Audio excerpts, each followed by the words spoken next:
My beloved child, I come to you in this hour not to stir emotions, nor to let you be swept up in a momentary high only to return unchanged, but to place a lasting truth into the deepest foundation of your soul.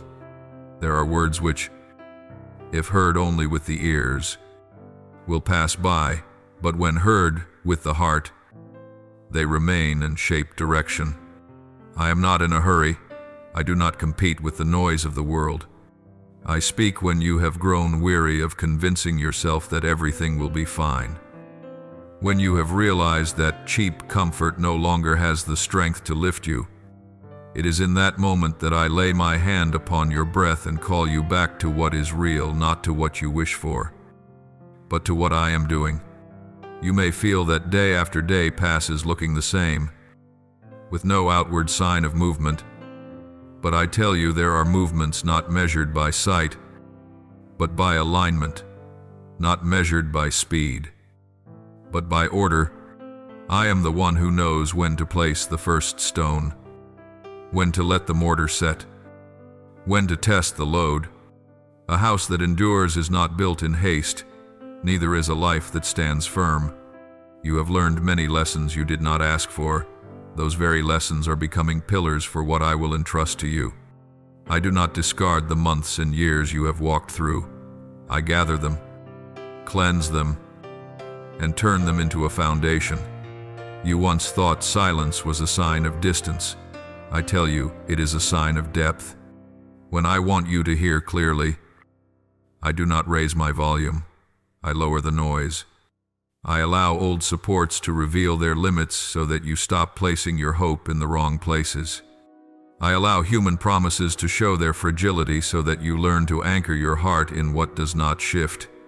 You have grown used to measuring everything by quick feedback and instant results, but the life of the soul does not operate like a marketplace. Some seeds require time in the dark. Some roots must grow deep before the tree dares to rise above the ground. Do you remember how those of old remained in hidden places for many years before being entrusted with public work, not because they were lacking, but because I wanted them strong where no one was watching? When the lights came on, they were not blinded when praise arrived. They did not lose their way. I do not want you to stand only when people applaud. I want you to stand firm even when no one calls your name. That is why I was with you in the quiet nights, not to leave you alone, but to let you grow. I was very near, so near that you did not notice. Because I did not come as an event, I came as a breath. At times you ask yourself, am I misunderstanding this? I do not fault you for that question. I know you have been worn down by hopes raised and then adjusted again. I know you learned to guard your heart so it would not be hurt further. Yet I also know that within you there remains a fragile thread pulling you toward the light. You did not create that thread. It is something I placed within you long ago. I do not plant a holy longing and then abandon it to wither. I tend it in ways you are not accustomed to through gentle discipline, purposeful delay. Answers that do not arrive on your timetable but arrive at the right time in mine. Remember the woman who wept in the sanctuary. She had no strategy, only a bare heart, and I answered. Remember the young man who was sold away. The dark years did not erase my word. They gave it enough weight to stand firm when the day came. This is how I work, not to keep you from trial, but to keep trial from consuming you. You may notice that you have changed. You react less. You reflect more. You listen more. That is not weakness. It is depth.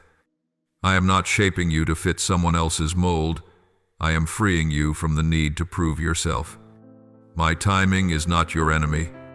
Time in my hands is a faithful partner, working quietly to bring every piece into its proper place.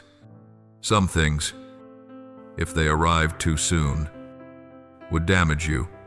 Some doors, if opened before your heart was ready, would turn you back. I do not delay because I forget. I delay because I love. And while you wait, I do not leave you idle. I teach you to walk slowly with understanding, to choose what is right when what is easy calls out, to hold your tongue when arguing could make you right, but not make you free. You have chosen silence many times, not because you had nothing to say, but because you did not want to trade the purity of your heart. I see that. You have chosen forgiveness in secret not because others deserved it, but because you wanted to set yourself free. I see that. You have continued to do good when no one noticed, not for reward, but because it is who you are becoming. I see that, and I remember not to keep a record of achievements, but so that in the proper time, your very life will answer on your behalf. My beloved child, do not call these days empty. They are full of preparation, full of healing, full of subtle adjustments that, if missing, would cost you greatly later. I am teaching you to discern between urgency and calling, between pressure and direction, between desire and assignment. I am teaching you that peace is not the absence of difficulty, but the assurance that you are on the right path even when the road climbs. You do not need to run to keep up. You need to remain so you can be steady. You do not need to gather more information. You need to be faithful to what you already know. You do not need a loud sign. You need an open heart. And when you open it, I place within it a quiet certainty, a certainty that does not draw attention, yet is strong enough to lift you in the morning without anyone pulling you. I do not promise you will never be tired. I promise you will not break. I do not promise you will understand everything. I promise I will lead you. I do not promise you will avoid every valley. I promise I will be with you in every step. I am not late, and I am not early. I arrive on time. What I am doing in you will not need your explanation, because it will speak for itself. And when that day comes, you will not look back with regret. You will look back with understanding. You will see that the quiet nights were never empty, that your tears watered what you are about to harvest, that small choices formed a great road. Remain in me, not in stillness that freezes, but in active trust. Keep doing what is right. Keep loving. Keep listening. Keep walking. I am at work, and in this very silence, I am preparing for you an answer large enough to change a chapter of your life, not with thunder, but with a steadiness that will accompany you for the rest of the journey. My beloved child, if you look back on the path you have just walked, you will see that I did not only guide you through major turns, but patiently adjusted you in countless things that seemed small things you once overlooked, yet which determine the quality of your future. I am teaching you a quiet strength, the strength of self-mastery, of waiting, of refusing to let emotions take the wheel, for I understand you. There were days when your heart felt like a boat in swirling waters, wanting to trust yet afraid to trust, wanting to step forward yet afraid to move, wanting to let go yet feeling the pull to hold on. I do not condemn that wavering. I use those very hours of tension to clarify what truly governs you: truth or fear, trust or self-protection, peace or the restless urge to have an answer now. And my beloved, I speak to you with the gentleness of a father. I do not take away your emotions. I simply refuse to let them rule. I do not extinguish your heart. I purify it so that it becomes a place of refuge, not a battlefield. There are seasons when I do not change the circumstances as quickly as you hope, not because I lack power, but because I am rescuing you from the haste that could ruin what is good. Do you remember my people of old? They witnessed wonders. They walked out of oppression, yet they carried a slave's mindset within. A single complaint could pull them back in their imagination. I do not want you to take new steps while old chains still remain in your mind. I do not want you to receive something great and then react from insecurity. tangling everything. So I work at the root. I enter the hidden rooms within you, where you stored words you once heard, criticisms you swallowed, false conclusions you repeated like prophecies. I touch on the reasons you used to delay growth, because I failed before, because I am not enough, because I am afraid of being hurt again. My beloved, I do not deny the wounds, but I deny them the right to rule. Wounds may explain why you react as you do, but they are not permitted to decide who you will become. I am pulling you out of that cycle not with force, but with steady light, a little each day. Each time you choose rightly, a bit more. Each time you pause before speaking, before acting, before sabotaging yourself. You do not see me working loudly. Yet you are changing, and that is the truest miracle. I am also teaching you to see yourself with just eyes. You have grown used to measuring yourself by speed, by results, by whether others acknowledge you. So when you do not see achievement, you easily conclude that you are useless. But I tell you, I do not measure you by numbers. I measure you by faithfulness in the hours no one sees. I see the times you chose what is good when what is easy was calling. I see the moments you restrained your words when you could have struck back. I see the softness you kept in a hardened environment. I see the days you made it through without losing kindness. You thought you were merely getting through, but in my eyes, you were building. And because I see, I also protect. I protect you from selling yourself cheaply just to be accepted. I protect you from relationships that only drain, from invitations that are sweet on the lips but hollow at the core, from choices that look like opportunity but are really traps of the ego. If some doors have closed before you, do not think I am taking something away. Often I am sheltering you. Do you remember the young man tested when power and seduction stood before him? One decision in the dark preserved a bright future. I am teaching you that kind of wisdom. Better to lose a short-term gain than the purity of your soul. Better to be misunderstood for a season than to trade away your essence for a lifetime. I know you are tired of having to hold it together for so long. At times you think, if you are truly here, why do I still have to strain? I answer you, you are no longer straining as before, you are learning to lean. There is a great difference between tightening yourself to survive and standing firm because you are supported.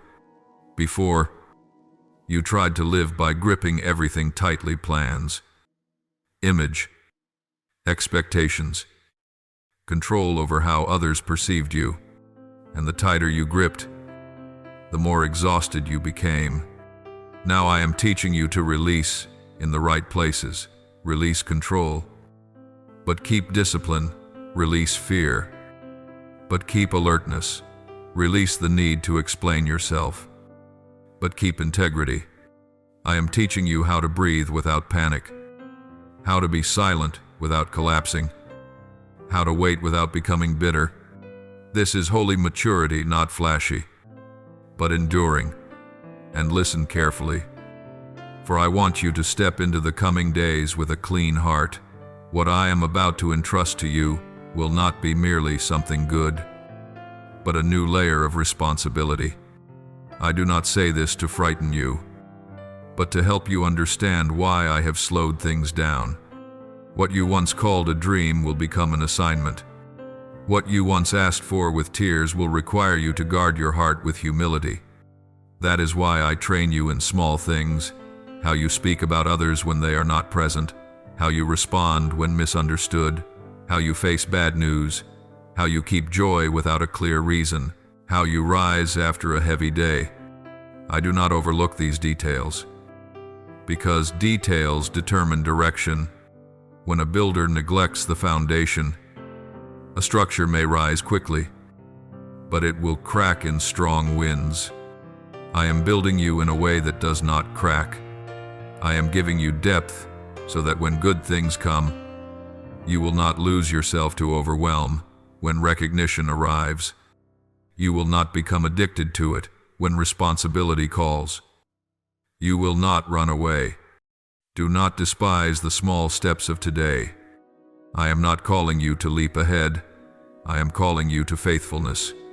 I do not need you to do what seems extraordinary in the eyes of the world. I need you to do what is right before me. If today you can do only one thing, guard your heart from despair that is already a holy victory. If today you can do only one thing, keep your mouth from speaking words you would later regret that is already a holy victory. If today you can do only one thing, turn back to me when you feel like running away, that too is a holy victory. I see that chain of quiet victories, and I am weaving them together into a new strength within you. You will no longer be someone dragged along by circumstances. You will become one who knows how to stand firm in me, and then step forward with clarity. And when the day of opening arrives, you will realize this: what created the turning point was not that you tried harder, but that you were reshaped within so deeply that you could receive what I give without losing your peace. My beloved child, there are things I can only accomplish in you when you no longer have the strength to shield yourself.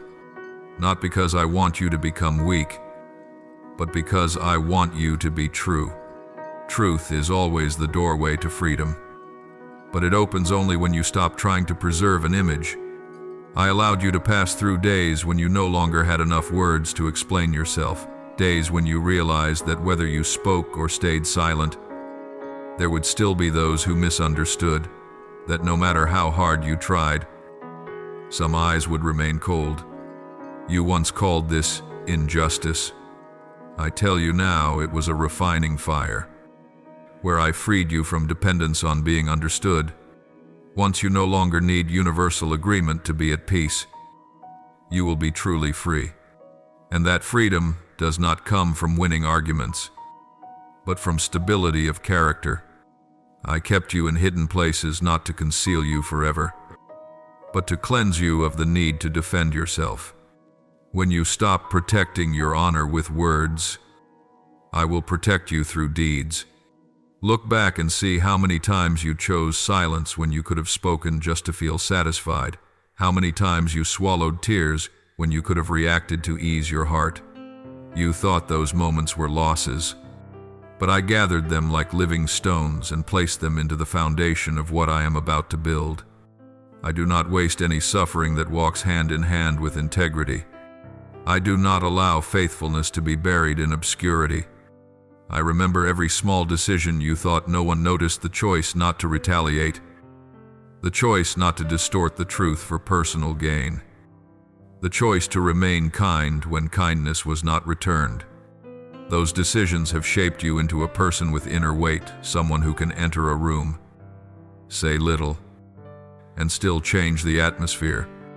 I am not preparing you to be loud. I am preparing you to be steady. And that steadiness will speak louder than any self-defense. At times you ask, if you are just, why do you allow misunderstanding to last so long? I answer you, because I am doing something deeper than correcting misunderstanding. I am healing the root of your fear of being misunderstood. When that fear rules, you live defensively. When it is healed, you live freely. I placed you before doubtful eyes so you could learn to stand before me without bowing in shame and without lifting your head in pride.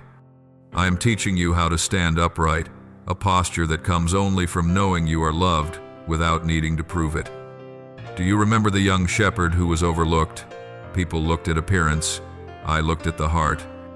And when I place my hand on what I see, no human gaze can remove it. This is how I work, not by hastily correcting people's words, but by shaping your heart so you can pass through their words without breaking.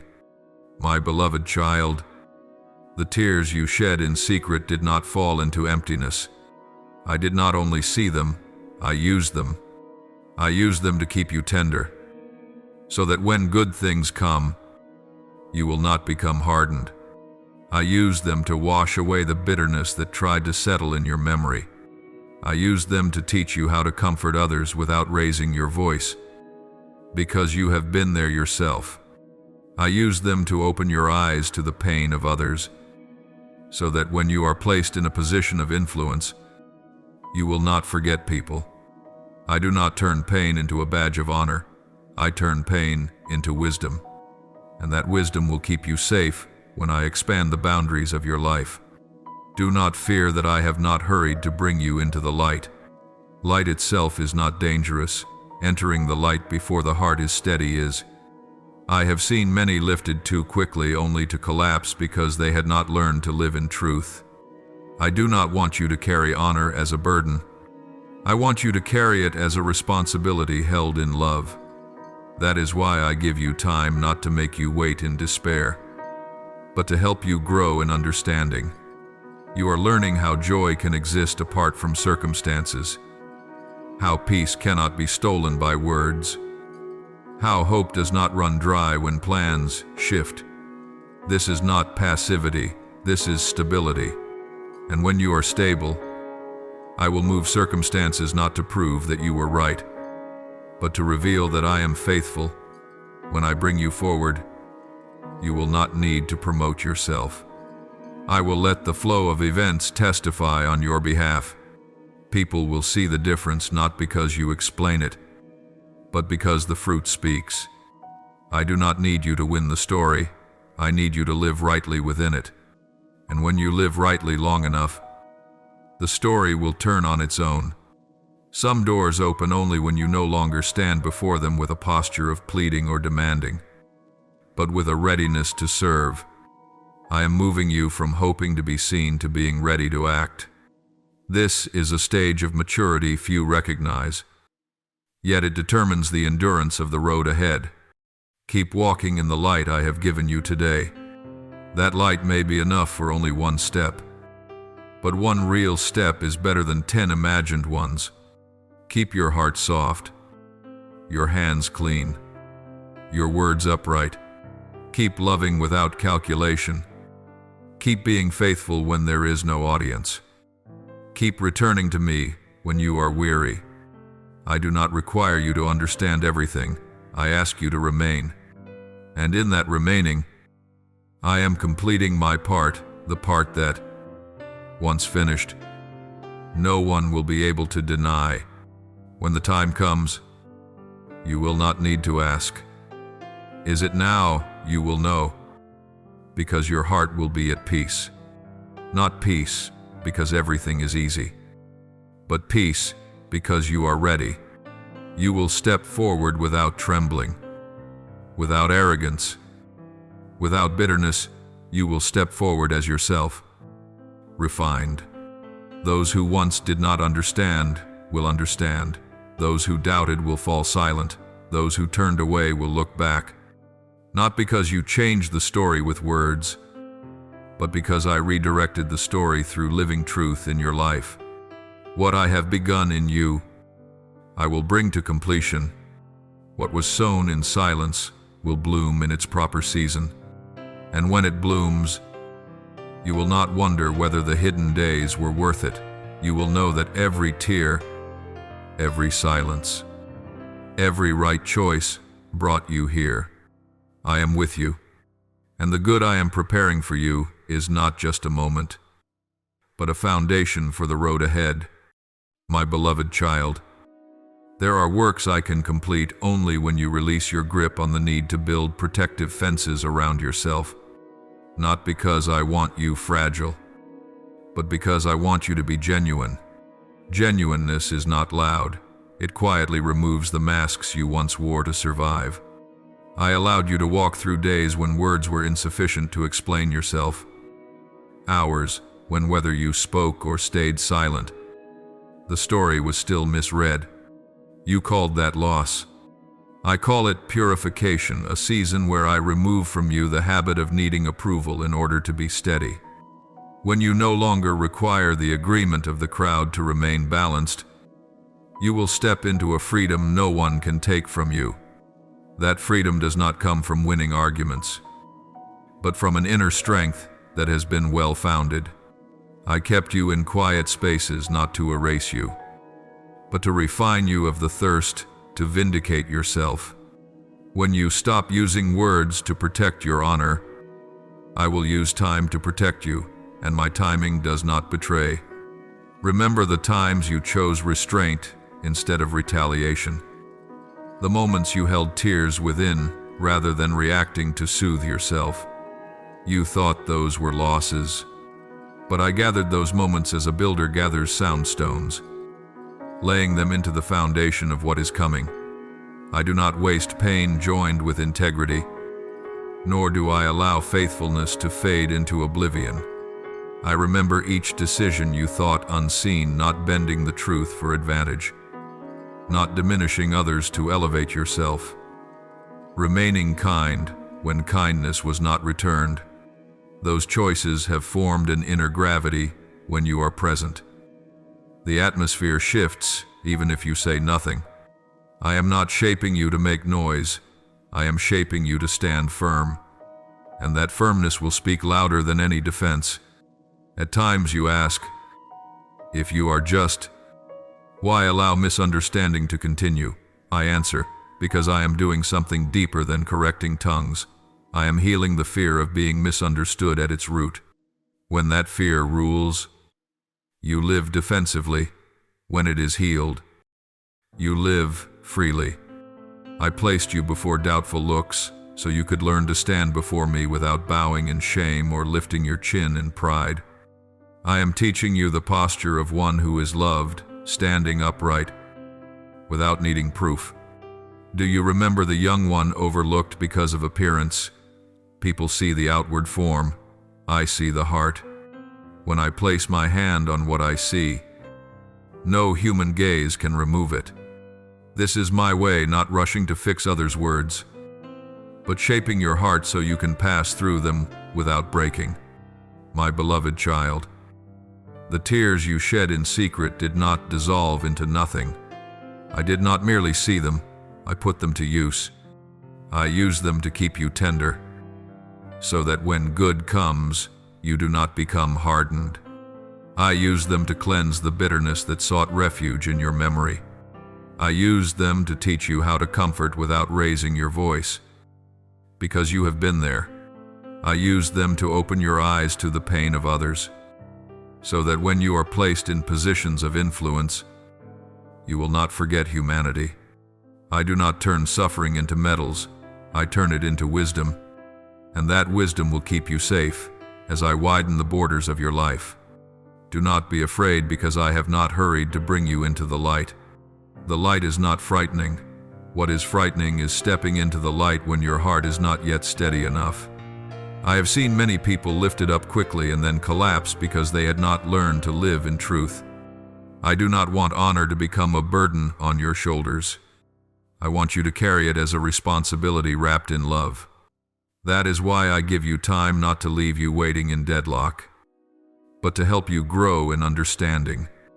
You are learning how joy can exist without depending on circumstances, how peace cannot be stolen by words, how hope does not run dry when plans change direction. That is not passivity, that is steadiness. And when you are steady, I will move circumstances not to prove you were right, but to reveal my faithfulness. Listen closely when the day comes for me to bring you forward. You will not need to promote yourself. I will let the very flow of events testify. People will see the difference not because you explain it, but because the outcome speaks. I do not need you to win the story. I need you to live rightly within the story. When you live rightly long enough, the story will turn on its own. Some doors open only when you no longer stand before them with a posture of pleading or demanding, but with a posture ready to serve. I am moving you from hoping to be seen to ready to act. This is a stage of maturity few recognize, yet it determines the endurance of the road ahead. Keep walking in the light I have given you today. That light may be enough for only one step, but one sure step is better than 10 imagined ones. Keep your heart soft, your hands clean, and your words upright. Love without calculation. Remain faithful when there is no audience. Return to me when you are weary. I do not demand that you understand everything. I invite you to remain. In that remaining, I complete my part, the part that, once finished, no one will be able to deny. When the moment arrives, you will not need to ask, "Is it time yet?" You will know, because your heart will be at peace. Not at peace because everything is easy, but at peace because you are ready. You will step forward without trembling, without arrogance, without bitterness. You will step forward as yourself, refined. Those who once did not understand will understand. Those who once doubted will fall silent. Those who once turned away will look back. Not because you changed the story with words, but because I changed the course of the story through living truth in your life. Remain in me. What I have begun, I will bring to completion. What was sown in silence will bloom in its proper season. And when it blooms, you will not wonder whether the hidden days were worth it. You will know every tear, every moment of silence, every right choice led you here. I am with you, and the good I am preparing is not only a moment, but a support pillar for the entire road ahead. My beloved child, as you step into this stretch of the journey, I am not calling you with pressure, but with a deeper invitation. Lay your burdens down and learn to trust fully. Not a shallow trust built on pleasant feelings, but a surrender that has been tested by fire, trust that still stands when emotions run dry and the mind no longer has answers.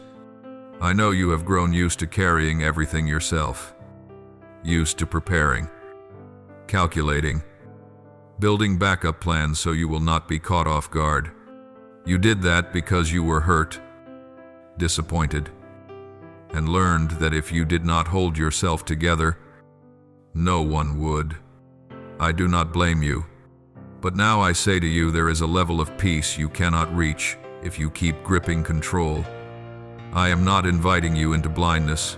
I am inviting you into trust, a trust grounded in my nature, not in your circumstances. Many times you are tired not because you have gone too far, but because you have been walking with burdens that were never assigned to you. You have carried responsibilities I never placed on your shoulders, the responsibility to please everyone, the responsibility to explain every misunderstanding, the responsibility to prove your worth through visible results. I never asked you to live that way. I call you to faithfulness, not perfection. I call you to walk, not to strain. Some things happen only when you stop trying to control the pace and allow me to set the rhythm.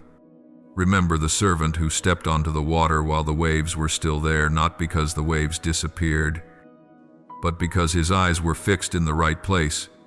I do not promise you the waters will always be calm. I promise you that when you place your heart where it belongs, you will not be swallowed.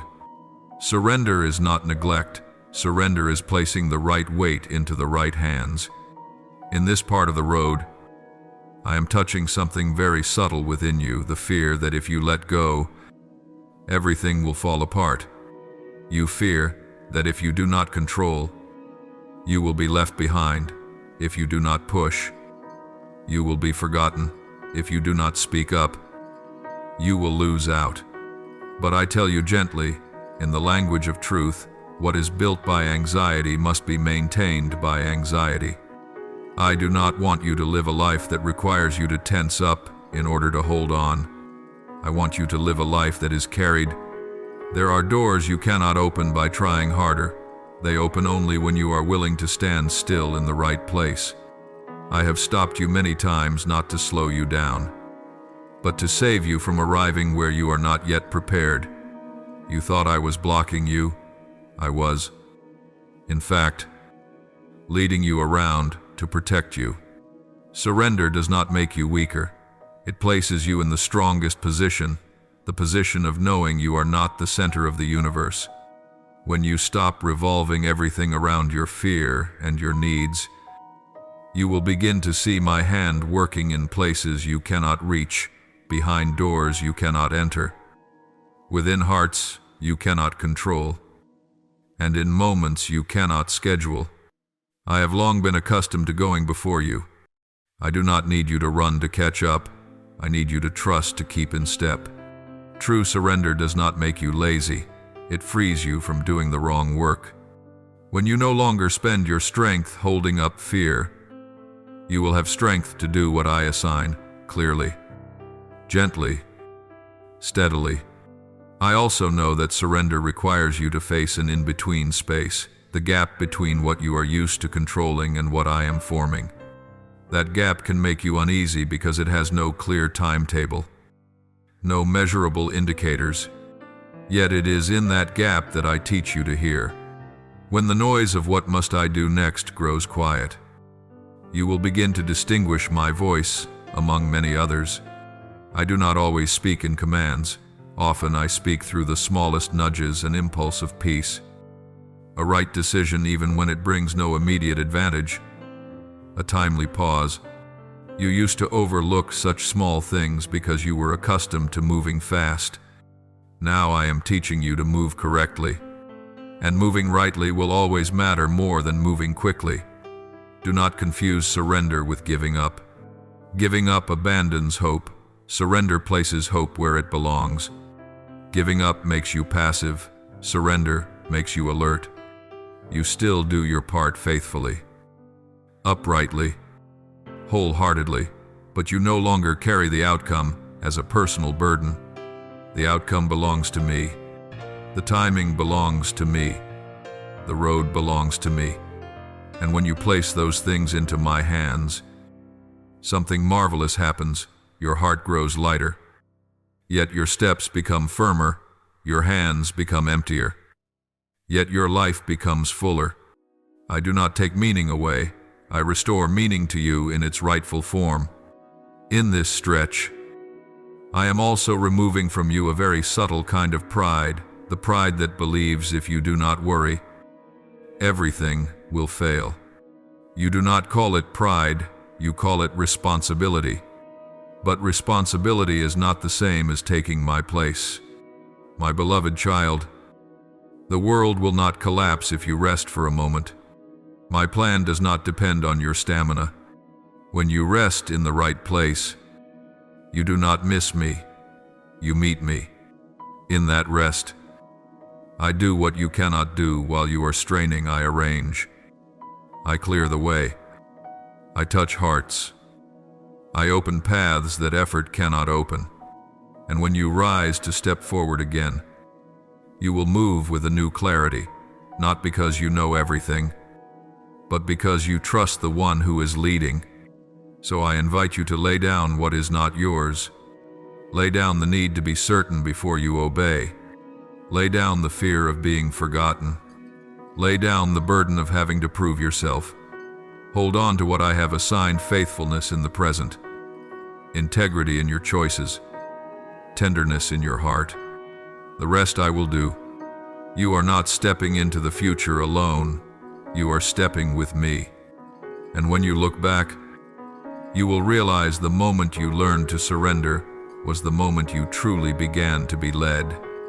My beloved child, come closer and listen. For what I am about to say goes against a habit you have carried for many years. I am teaching you to rest. Not rest as one who runs away from responsibility, nor rest in numbness or resignation, but rest in trust, a kind of rest that allows your soul to return to its rightful place. You have grown accustomed to measuring your worth by pace, fast or slow, accomplished or not, moving forward or standing still. And so, even when your body stops, everything inside you keeps running. I see the nights when you lie still but your heart is restless. The mornings when you wake already tired from having to be ready before the day even begins. I did not create you to live this way. I created you to work from rest. Not to rest only after you are exhausted. The sacred rest I am inviting you into is not an empty void. It is the place where I restore order. When you stop trying to fill every moment with action, I fill you with clarity. Have you noticed that many wrong decisions do not come from a lack of information, but from a lack of quiet to hear? When your mind lives in constant reaction, every noise sounds like a command. But when you learn to be still before me, you will begin to discern what is a calling and what is pressure, what is guidance and what is fear in disguise. Rest does not slow you down, it aligns you. And alignment always saves more time than speed. I know you are afraid that if you stop, you will fall behind. But I tell you this, what runs too fast without being led will soon lose its way. I do not invite you to rest so you lose momentum. I invite you to rest so your source of motivation can change. When you act from fear, fear of being late, fear of losing, fear of being forgotten, you will never feel it is enough. But when you act from rest, knowing you are loved, seen, and guided, you will work with enduring joy.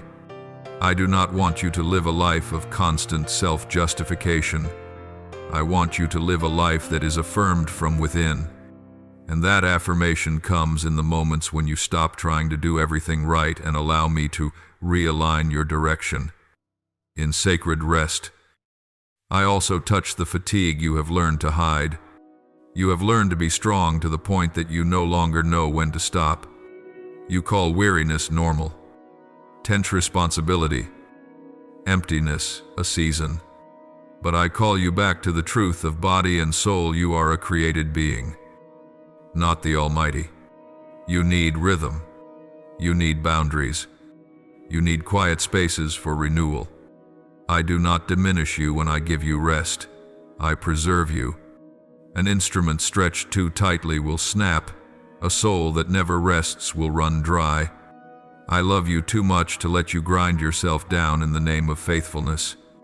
Sacred rest does not separate you from your work, it redefines your work. When you rest rightly, you return with new eyes. What once confused you becomes simpler. Relationships that felt tense are seen through compassion.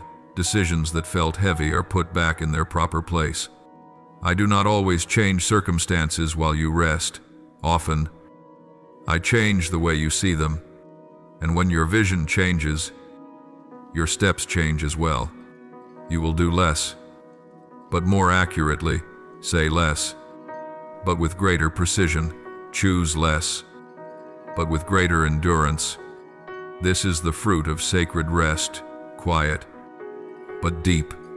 I want you to understand that sacred rest requires courage. Courage to do nothing when the ego wants to prove itself. Courage to silence expectations that did not come from me. Courage to trust that the world keeps turning even when you are not controlling every detail. You have grown used to living in a state of always ready, but I am inviting you to learn to live in a state of rightly placed. When you are rightly placed, you do not have to strain to catch every opportunity. Opportunities will come to you. When you are rightly placed, you do not have to defend yourself against every word. Truth will defend you. When you are rightly placed, you do not have to chase the future. The future will open one sufficient step at a time. My beloved child, in sacred rest I also heal the way you treat yourself. You have been harsher with yourself than I have ever required. You judge yourself faster than I correct you.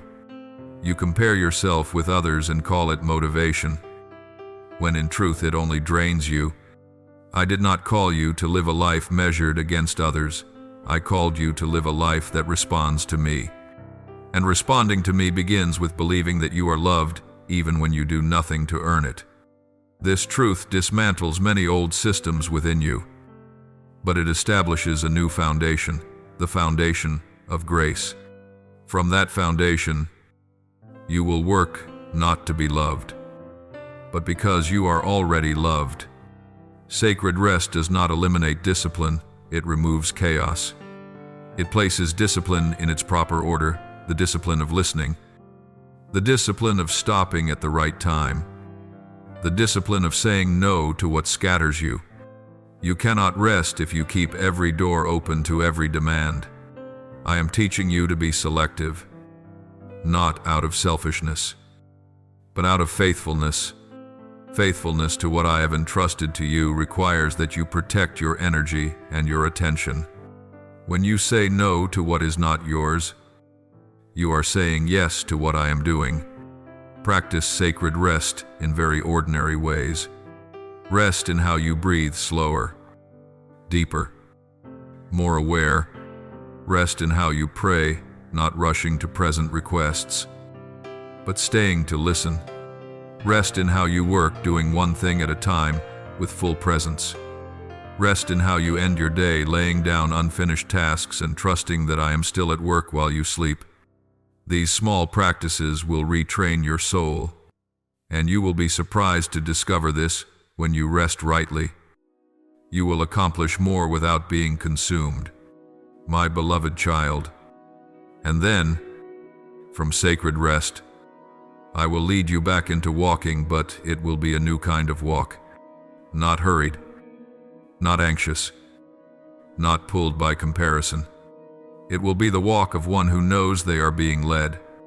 You will recognize when it is time to move forward, when it is time to stop, when it is time to wait, and when it is time to speak.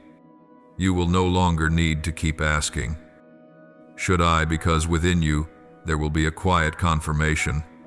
This is the mark of the maturity I am forming in you. Remain in this rest long enough for it to soak into you. Do not rush away because it feels like you are not doing anything. Here, I am doing the most important work of all. I am giving you yourself back, no longer distorted by pressure, no longer stretched thin by fear. And when you rise from sacred rest, you will not only be stronger, you will be clearer. Clear about what to do, what to release, and what to trust. I am here.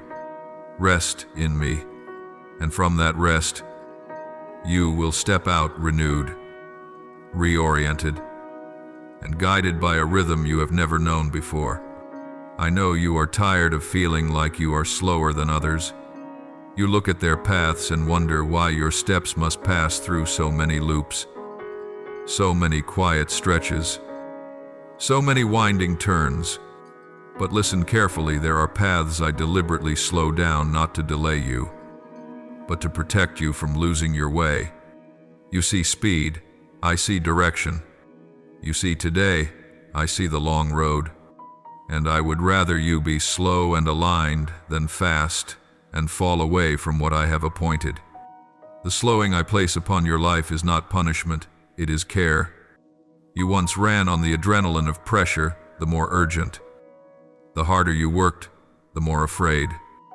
The more you pushed, the more confused. The faster you charged ahead, that pace made you feel like you were progressing, when in truth, you were only exhausting yourself. I do not want you to trade your soul for results. I do not want you to win one season and lose many others.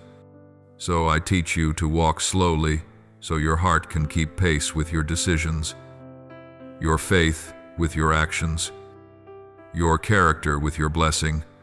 For blessing that comes quickly when the heart is not steady becomes a burden, and doors open too early become traps. Remember, walking slowly does not mean standing still. Walking slowly means walking with awareness.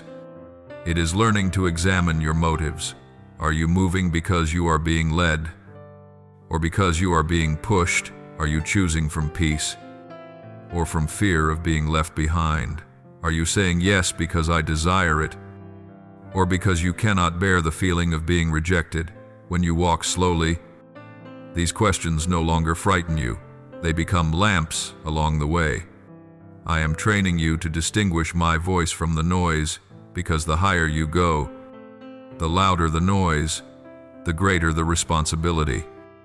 The more voices pull at you, If you do not learn to walk slowly now, later you will be carried off by things that look right but are not right for you. I also teach you to walk slowly so you can notice what the hurried often miss. I place small signs along the road, a gentle nudge in your spirit, a lack of peace before a wrong turn, a meeting that seems accidental, a door that closes quietly. The one who rushes calls these obstacles and grows frustrated. The one who walks slowly recognizes guidance. My beloved, often I do not need to perform loud miracles. I only need you to be still enough to notice careful arrangement. And that stillness does not come from haste. It comes from a slower rhythm, the rhythm of one who trusts they are not abandoned by time. At times you ask, if you love me, why must this take so long? My answer is this: because I am building what lasts. You see the destination, I see the foundation. You want results, I want a person who can carry the results. Some of the things you ask for will come, but if I give them before you are prepared, you will receive them with excitement and lose them in panic. I do not want that for you. I want you to receive and keep. I want you to stand steady when praised without pride, when criticized without collapse, when things succeed without self-exaltation, when things delay without despair. These qualities are learned only in a slower rhythm, the rhythm of inner formation. Walking slowly also heals you from the need to feel in control. When you move fast, you carry the illusion that you are managing everything. But the truth is, you are simply avoiding what lies within. Walking slowly forces you to face it, your fears, your impatience, your habit of comparison, the old wounds that make you overreact. I do not expose you to shame you, I expose you to heal you. What is not healed will continue to steer you. No matter how many times you change your circumstances, I want you truly free, free even when things are unclear, free even when answers have not yet come, free even when others move faster than you. My slower rhythm always has purpose. I slow you down so you can learn to listen. I slow you down so you can learn obedience in small things. I slow you down so you can learn faithfulness without an audience. I slow you down so you can learn to say no without guilt. I slow you down so you can learn to rest without fear of being left behind. I slow you down so you can learn joy without everything being perfect. My beloved, these lessons become gentle armor, not making you hard, but making you resilient. When you are resilient, you do not need to compete. What belongs to you will arrive in its time. And understand this: walking slowly is how I guard the relationship between you and me. When you rush, your prayers become applications. When you slow down, your prayers become abiding. When you rush, you ask me, what should I do? When you slow down, you ask me, who are you forming me to be? I care more about who you are becoming than about your plans. Plans can change, but you will carry who you are for a lifetime. If I were to give you the whole world and you lost yourself, that would not be a blessing. So I teach you to walk slowly so you remain in covenant, so you stay close, so you keep hearing, so you keep returning. You will feel the urge to break free, to force doors open, to speed things up. But remember, doors I open do not need to be broken down, and what I give does not need to be seized. You only need to walk with me one right step, then another right step. Do not despise small steps. One small step in the right direction will take you farther than one great leap in the wrong direction. And a life of faithfulness is built by many small, consistent steps, not by impressive jumps. My beloved child, practice the slower rhythm through concrete choices before you reply. Breathe and ask me. Before you decide, check whether there is peace in your heart. Before you take on more work, ask whether it belongs to your season. Before you compare, remember that your journey has a unique design. You are not running someone else's race. You are walking your own path, the path I have known, measured, and prepared. And if I am slowing you down, it is because there is something important just ahead that you need to see clearly. The time will come when I tell you to speed up. I am not opposed to speed. I am opposed to haste. When you have learned the slower rhythm, you will know how to move quickly while remaining at peace. That is the difference. The hurried move fast, but are inwardly tangled. The trained move fast, but are inwardly steady. And I am training you to become the latter. When I open the way, you will step forward without panic. You will work without exhaustion. You will go without losing your way. Stay with me in this slower rhythm. Do not take it as a sign that you have been forgotten. It is a sign that you are being carefully tended. I am resetting the foundation, correcting the direction, healing the roots, retraining the rhythm of your heart. And when you look back, you will understand those days that felt slow saved you from many wrong turns, kept you from many harmful attachments, and protected you from many impulsive decisions. I am with you. Walk slowly with me, and you will not only arrive, but arrive in peace, in maturity, and in lasting glory. My beloved child, as you enter this stretch of the road, I am not only teaching you when to walk or stop, when to go fast or slow, I am teaching you discernment. Not every call comes from me, and not every urgency carries life.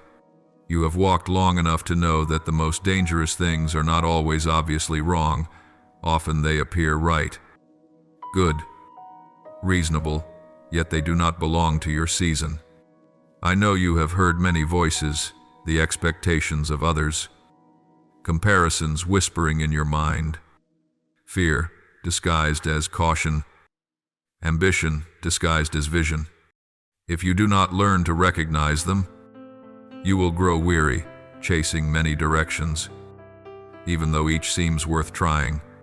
Therefore, I am leading you into a deeper phase, a phase of listening not only with your ears, but with the peace within your heart.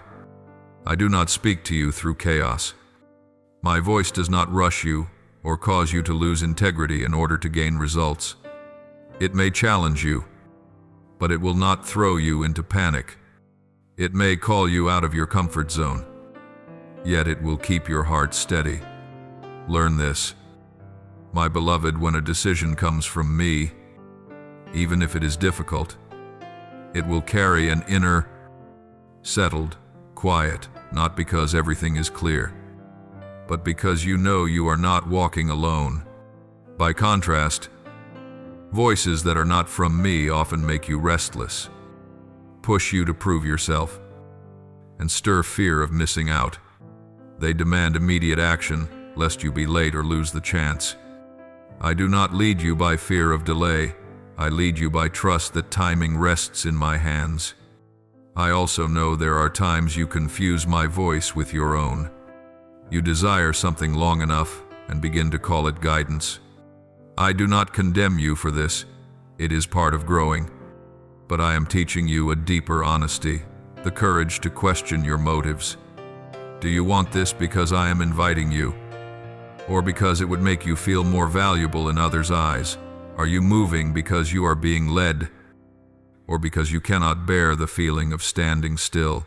These questions do not weaken you, they make you real. And truth always draws you closer to me, never pushes you away. In this season, I will not always give you quick answers, not because I am silent, but because I am training the ears of your soul. Beginners need loud signals, the mature can hear whispers. I am moving you from dependence on clear signs to sensitivity to subtle guidance, a gentle unease when you are about to choose wrongly. A strange peace when you choose what brings no immediate advantage. A door that does not open though you knock correctly. A conversation that seems accidental yet asks the very question you have been avoiding. I speak through these things, and you will hear only if you are not swept along by the noise of what must I do next. Do not be afraid when I quiet certain voices around you. Some relationships I allow to grow distant, not because they are bad, but because they speak too loudly into your direction. Some sources of information I allow to weary you, so you will stop leaning on external opinions and return to inner confirmation. I am not isolating you, I am simplifying. When too many voices speak at once, you will follow the loudest, not the truest. I am teaching you to choose the voice of life even when it is not loud, not popular, not applauded. There are things I say are right, but not yet now. Obedience without regard for timing can damage what I intend to give. So I do not only tell you what to do, I teach you when. The wise do not merely hear instructions, they know how to wait. And this waiting is not passive, it is alert. It keeps your heart soft, your hands clean, your eyes open. It allows me to prepare the setting, prepare the people, prepare you. When everything aligns, I will not need to shout. You will simply know the moment has come. Understand this as well when you truly hear my voice. You will not need to justify yourself excessively. You will not need to persuade everyone that you are right. True obedience does not seek consensus, it seeks faithfulness. You may be misunderstood when you do not follow the crowd. You may be considered slow when you choose to wait. But my beloved, it is better to walk alone with me than to walk with many without me. I do not measure your success by applause. I measure it by whether you are standing where I have placed you. Practice listening in very practical ways. Before you say yes, be still long enough to see whether there is peace. Before you decide, ask whether this draws you closer to me or merely makes you busier. Before you react, examine whether the urge comes from life or from a wounded ego. These small exercises will train your hearing. Over time, you will ask less and recognize more, recognize through inner clarity. A light that is not dazzling, but sufficient to guide.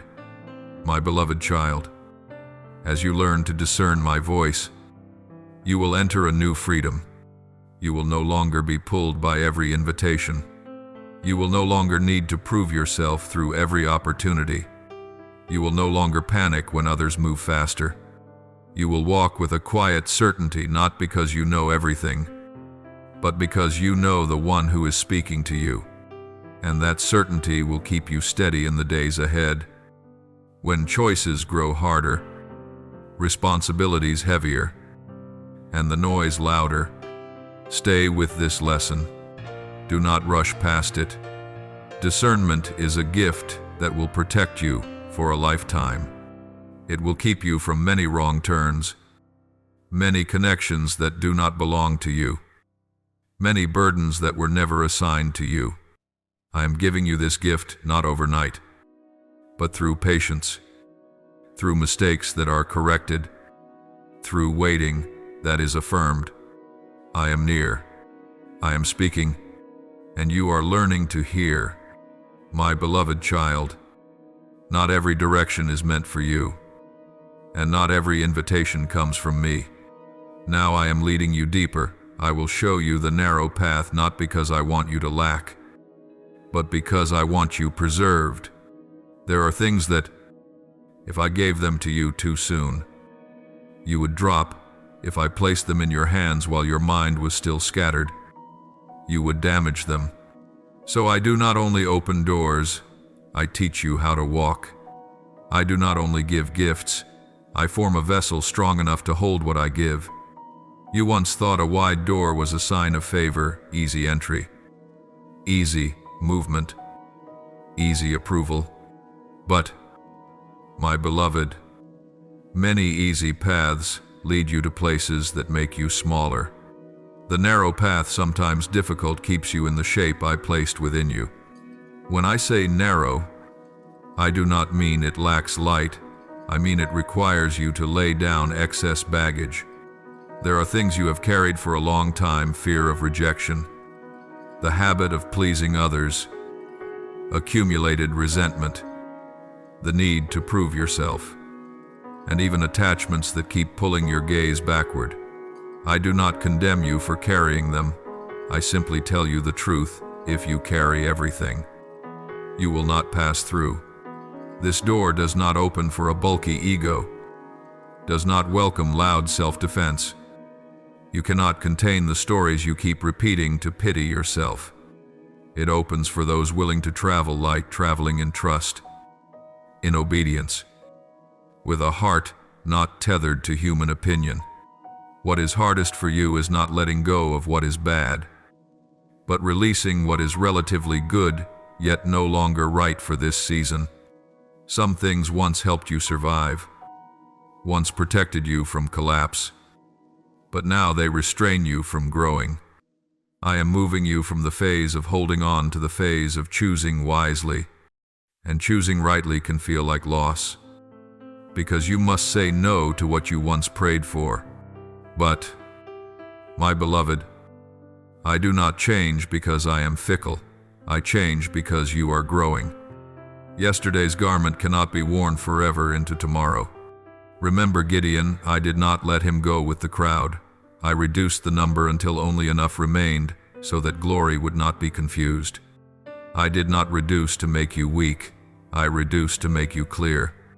When you carry too much, you cannot tell what is my strength and what is yours, what is my arrangement and what is your maneuvering. I want you to enter what I open with purity, knowing that I act and you simply obey. I want you to look back and be unable to say, I succeeded because I was capable. You will say, the Lord was faithful, and so I stood. That is protection for your soul when greater things come. The narrow door also tests your heart in this way. It does not allow you to walk in two directions at once. You cannot follow me while keeping an escape route just in case. You cannot trust while nurturing doubt as a backup plan. This door requires you to place your full weight on my word. That is not recklessness, it is maturity. The mature do not need everything to be certain before they step. They step because they know the one holding their hand. I am calling you to step like that not because you have no fear, but because you no longer allow fear to rule. When I lead you through the narrow path, I do not make you poor, I make you rich in the truest sense.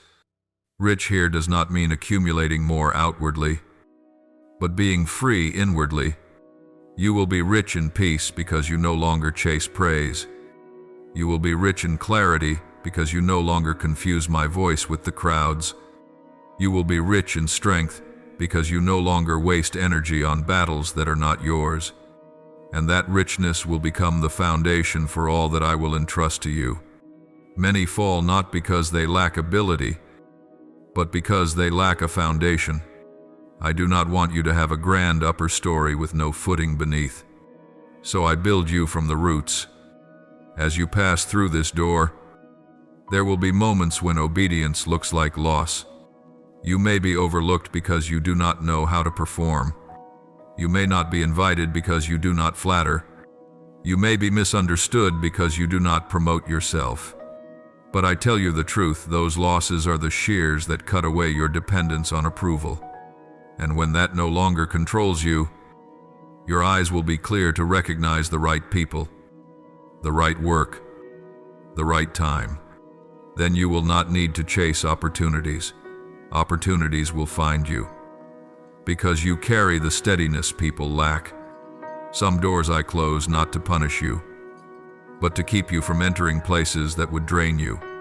Some paths would move you faster, but cost you yourself. You would rise, but be hollow. You would be seen, but bent. I do not call you there. I call you to what is enduring, and endurance always comes with refinement. So if you see me narrowing your path, do not be afraid. It is a sign I am leading you in the right direction, a way few choose because they will not lay things down. But those who walk it are kept whole. I never take it away without purpose. When I cut back, I am making room for something better, not only better in outcome, but better in quality. I am preparing clean connections, opportunities that do not require you to trade your conscience, advances that do not demand the sacrifice of your peace. I do not want you to succeed at the cost of your soul. I want you to step into flourishing while keeping the purity of your heart. So stand firm. When you feel that you are moving slowly, remember I am teaching you to walk rightly. When you find yourself with fewer companions, remember I am protecting you from noise. When you find yourself saying no more often, remember it is a sign that you have learned to choose. And when you pass through this narrow door, you will be surprised what I give will not crush you, will not make you proud, will not make you bitter. It will fit the new person I am forming in you. Do not hold my hand while still looking back toward the wide road. Do not walk forward while grieving what I told you to release. You have not lost. You have been freed. You are not restricted. You are protected. You are not delayed. You are being prepared to carry fully. And what I am preparing for you when it comes will not be a single moment, but a long road of endurance. My beloved child, there is a deep lesson I teach. Only after you have come far enough learn to stay, not to stay because you have no other option, but to stay because you trust that what I am doing is not finished. Many miss fullness not because they lack faith, but because they leave too early when pressure rises, when emotions grow tired, when results have not yet appeared. I know you are used to moving forward, changing course, doing something so as not to fall behind. But in this season, I am teaching you a different movement, the movement of perseverance. Staying is not standing still. Staying is choosing what is right, even when there is no immediate reward. Remember, staying is difficult because it exposes you to the truth of yourself. When there is no new task to distract you, no turn to escape through, you will hear the whispers within doubt, weariness, comparison, and even the question, is this worth it? I am not afraid of those questions. I use them. They give me room to touch the deeper layers where motives are refined. I do not want you to be faithful out of fear of losing. I want you to be faithful because you have learned that I am trustworthy. That kind of faithfulness needs no supervision and no applause. It stands on its own. I have allowed you to remain in places that no longer feel new relationships without excitement. Repetitive responsibilities. Quiet work done in the background. You thought these things were slowing you down. But I tell you, this is where I am building sinew and strength into your soul. Those who live only for peaks will break when they meet cycles. Those who learn rhythm will go far. I am teaching you the rhythm of life, sowing, waiting, tending, and harvesting, skipping none of the steps. My beloved, lasting fruit does not come from constant leaps forward. It comes from steady presence. At times you watch others change direction, switch places, take new paths, and you wonder, should I do the same? I do not forbid change. I teach discernment. There is change that comes from being led, and there is change that comes from restlessness. I do not want you to leave simply to soothe the discomfort of staying. If you abandon this lesson, you will carry the same unease to the next place and be required to learn it all over again. I am not keeping you to punish you. I am keeping you to complete the work. Staying also teaches you how to live with imperfection of circumstances. of others, and of yourself. When you stop searching for the perfect place, you begin to become whole. I do not wait for you to be perfect before I use you. I use you in the process. And the process itself makes you strong. You have learned to ask me to open doors. Now you are learning to ask me to hold doors. Not every open door must be entered immediately. And not every open door must be entered alone. Staying allows me to arrange timing, people, and order things you cannot manage on your own without damaging them. I know there are days when staying makes you weary. Weary not because the work is heavy, but because patience is required. On those days, I do not demand strength from you. I ask for honesty. Come to me as you are without hiding, without embellishment. I do not need you to perform endurance. I nurture it.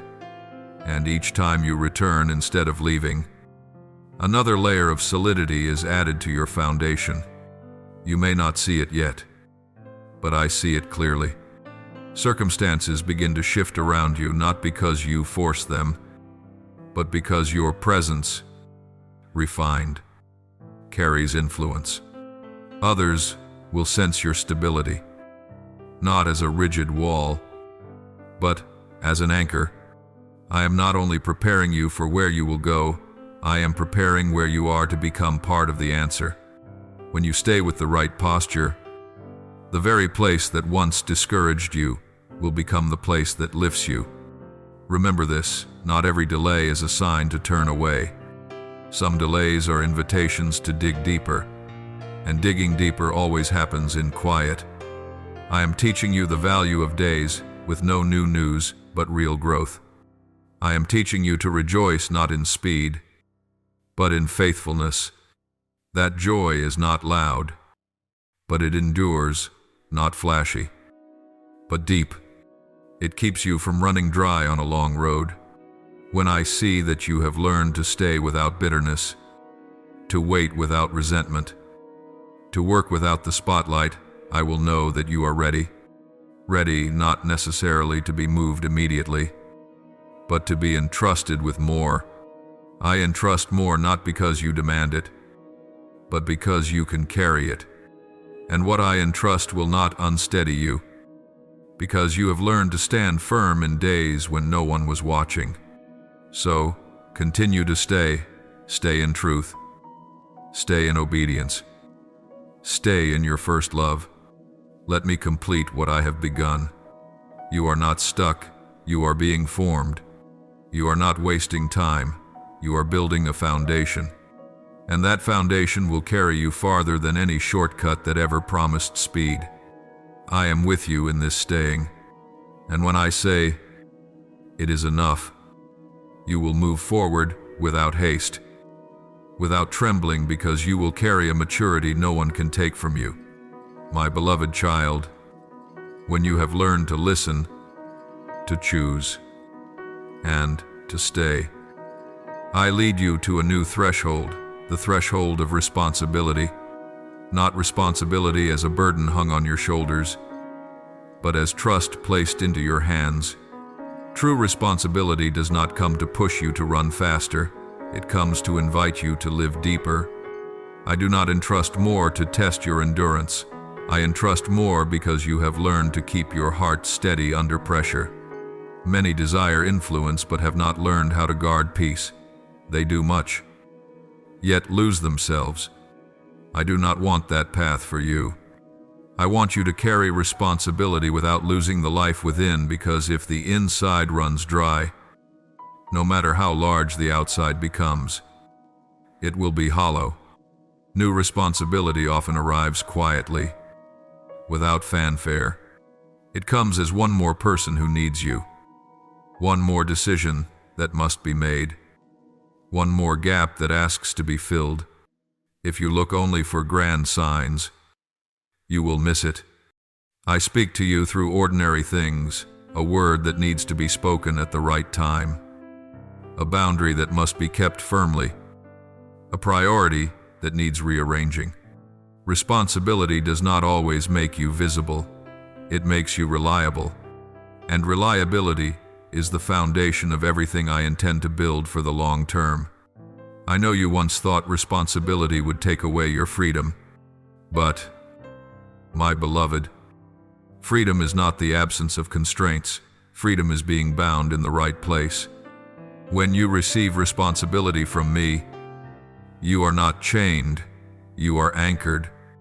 Anchored so you are not swept by emotion, not bent by pressure, not pulled into the spiral of pleasing everyone. The responsibility I give always comes with clear boundaries. If you find yourself exhausted by endless musts, pause and ask, is this truly mine to give? Or am I carrying more because I fear disappointing others? I do not use exhaustion to prove faithfulness. I use obedience with rhythm to keep you enduring. Responsibility does not give you authority to control others. It gives you authority to govern yourself. When I place you in a position of influence, large or small, I do not call you to master people's hearts. I call you to keep the tempo. You keep it with consistency, with clean words, with timely actions, with the courage to say enough when it is time to stop. You will be tested here when results delay but expectations increase, when others want faster while I want deeper. Remember this, you are accountable to me before you are accountable to the crowd. Keep that order, and you will not be torn apart. There will be days when responsibility tests your peace through the unexpected plans changing, unfair complaints, misunderstandings that linger. I do not promise to remove all of these. I promise to be with you when they come. Peace is not the absence of friction. Peace is refusing to let friction define you. When you keep a steady breath amid chaos, you are leading even without a title. And I see this more clearly than anyone else. Do not confuse responsibility with carrying everything alone. I have never asked you to do this by yourself. The responsibility I give always includes room for dependence on me. And, when I allow, dependence on those I place beside you. When you try to do everything, you are not more faithful, you are simply more tired. I want you to learn the art of delegation, not only of tasks, but of trust. Trust that others can learn. Trust that the process will not collapse if you rest for a moment. Trust that I remain the true keeper of the rhythm. This trust protects you from the subtle pride of without me, nothing works.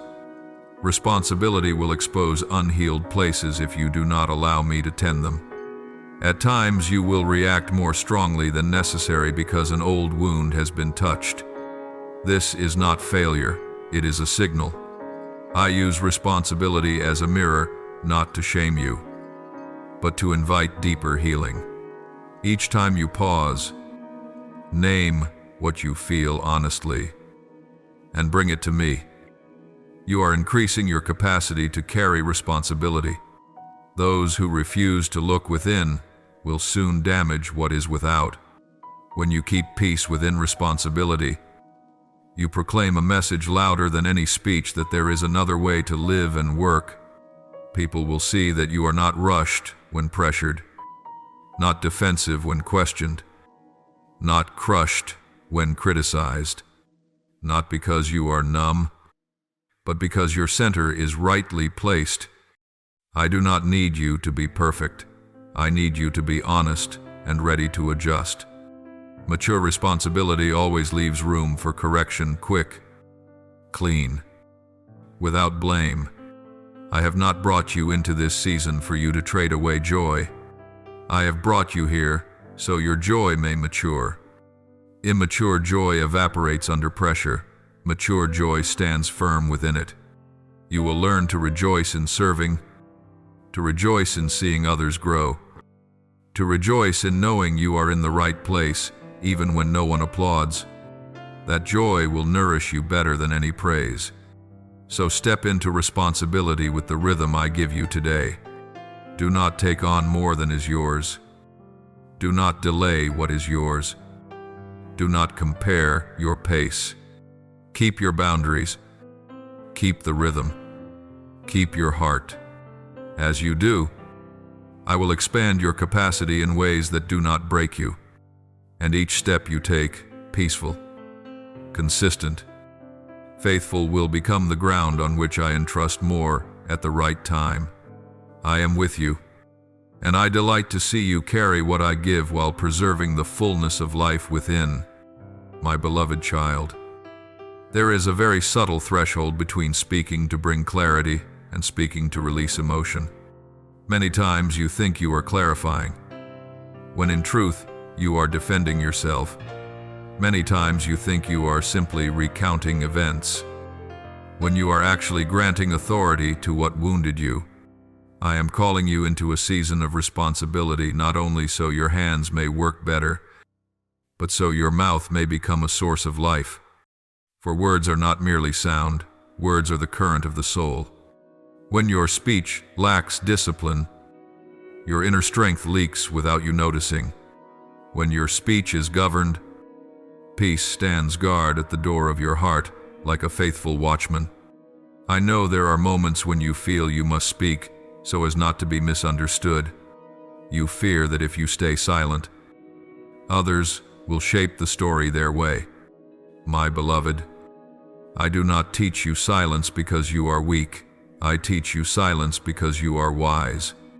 Some things cannot be corrected by words, only by time and by fruit. Some misunderstandings are not caused by lack of information, but by lack of goodwill. If you try to convince those who do not want to be fair, you will be exhausted. I do not want you spending your strength winning conversations I never called you to enter. I want you to learn to discern what belongs to your responsibility and what belongs to my sovereign rule. Governing your words does not mean you are forbidden to express yourself. I did not create you as stone. I created you as one who knows how to speak at the right time, in the right way, with the right weight. There are words that must be as light as morning dew to heal a weary soul. There are words that must be firm like a stone pillar to establish a boundary. And there are moments when silence must be like solid ground, so you do not draw a storm into your own house. When you learn the rhythm of words, you will stop speaking out of fear. Stop speaking out of pressure. Stop speaking to claim the upper hand. You will speak from steadiness, and when you speak from steadiness, your words carry authority, not the authority to dominate, but the authority to illuminate. Remember the story of those who rushed to fix things with their tongues and lost what I was doing. Some were called to follow me, yet in their eagerness to prove themselves, they used words to burn bridges instead of building them. Others kept their mouths closed while being provoked, and that very silence became the step I used to lift them up. My beloved, I do not measure maturity by how much information you speak. I measure maturity by what you know how to withhold. Not every truth must be spoken immediately, and not everything you know needs to be shared. I am teaching you the holiness of secrecy, secrecy not to hide what is wrong, but to protect what is still growing. There will be times when you are tested by questions that seem harmless but carry sharp edges. People ask in order to extract, to provoke a reaction, to pull you into their game. My beloved, this is when you remember that you are not obligated to answer everything. You have the right to pause. You have the right to say, I need time to think. You have the right to say, I'm not able to share that. You have the right to speak little and still remain full. Those who are unsteady speak much to fill the void. Those who are steady speak little, yet enough to hold their boundaries. I am teaching you that kind of authority, authority that does not come from a loud voice, but from self-mastery. I want you to see this. Your words do not only move outward, they also move inward. The way you speak about your life, your journey, and what lies ahead shapes the climate of your inner world. When you repeatedly complain, your soul becomes accustomed to an atmosphere of lack. When you continually recount injustice, your heart drifts toward bitterness. I am not telling you to deny reality. I am telling you to choose language that does not feed the darkness. You can be honest and still preserve hope. You can acknowledge pain without letting pain become king. You can say, I am passing through, instead of I am buried.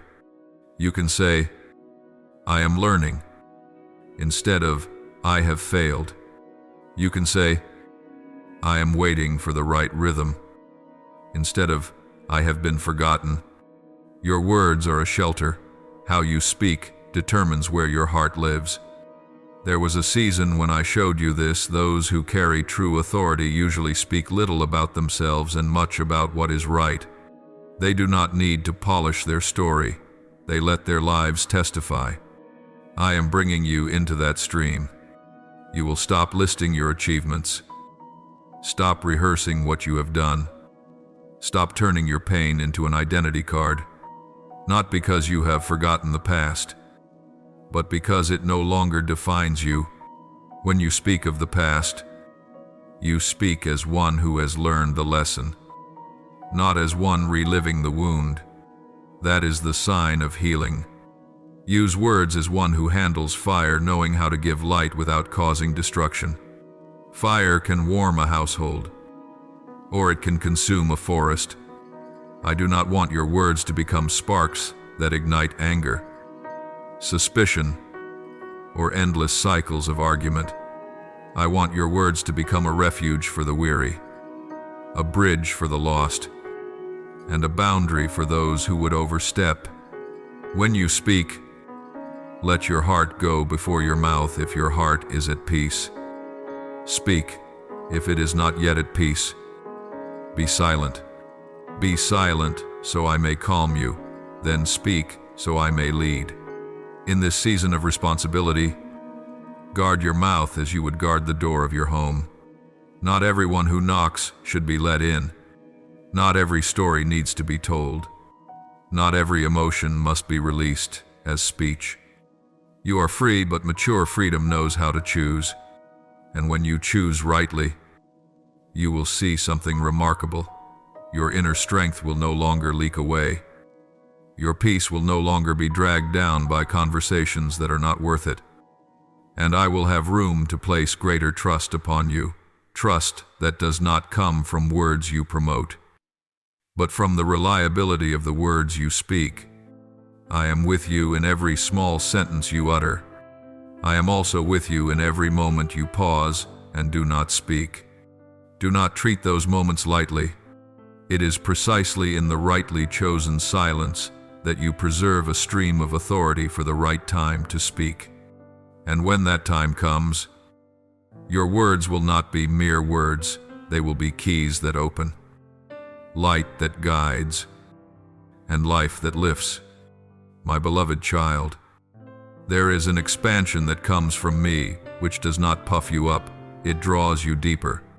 When I lead you into a wider space, more people, more responsibilities, more eyes, I do not do so to make you someone in the eyes of others. I do it so that what I have planted within you may flow out as a blessing to many.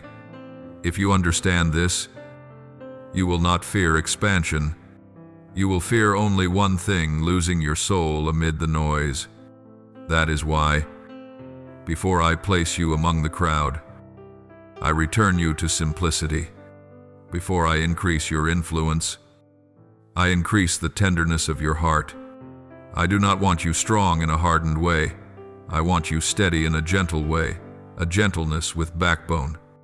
Influence does not begin when people know your name. Influence begins when they sense my presence through you. Some speak eloquently, yet lift no one.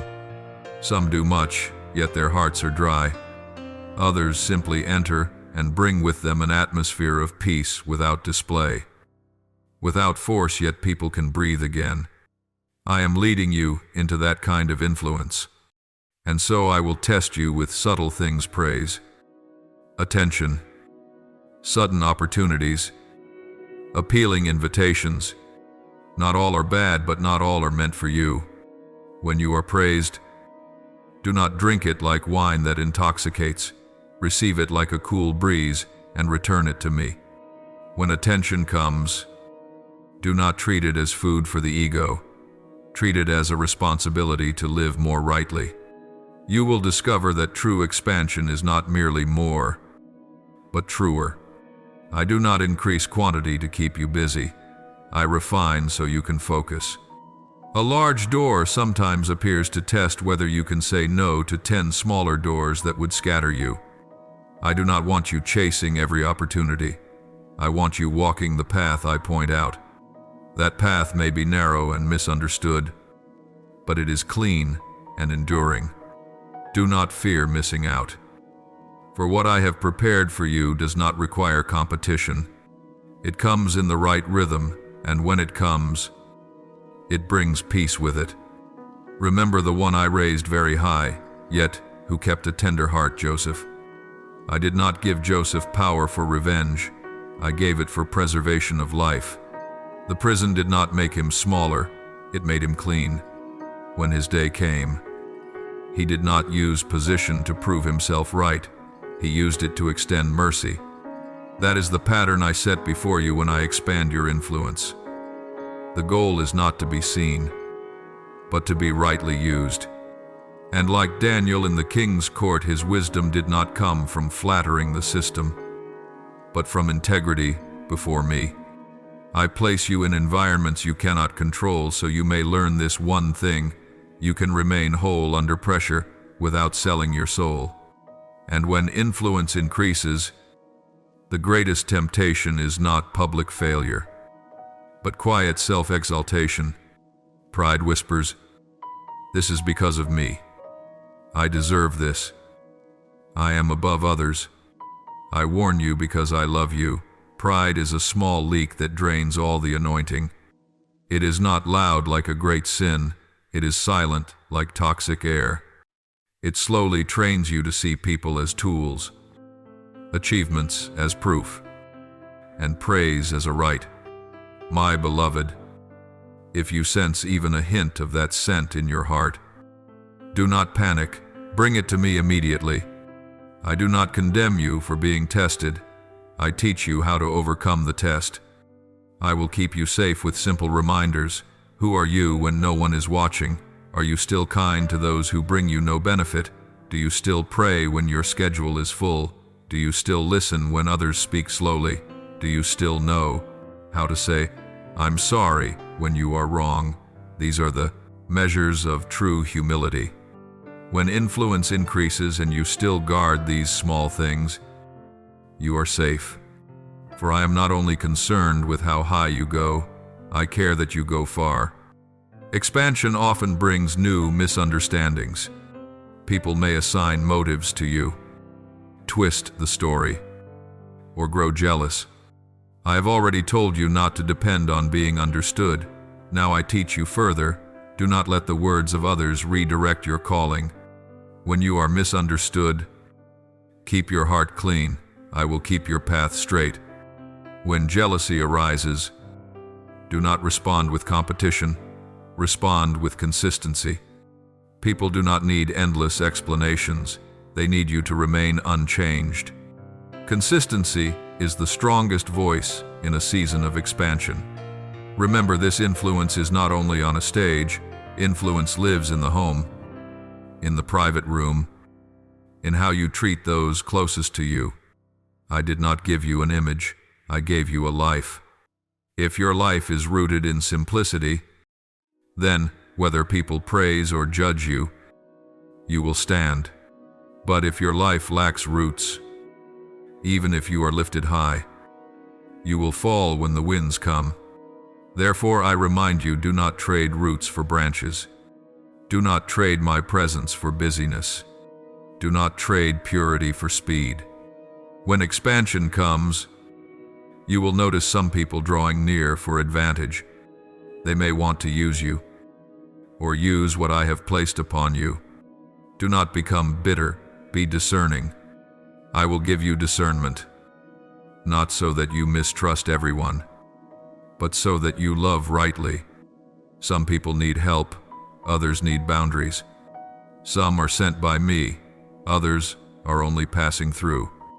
When you learn to love without being consumed, you will walk in freedom, and that freedom is the mark of maturity.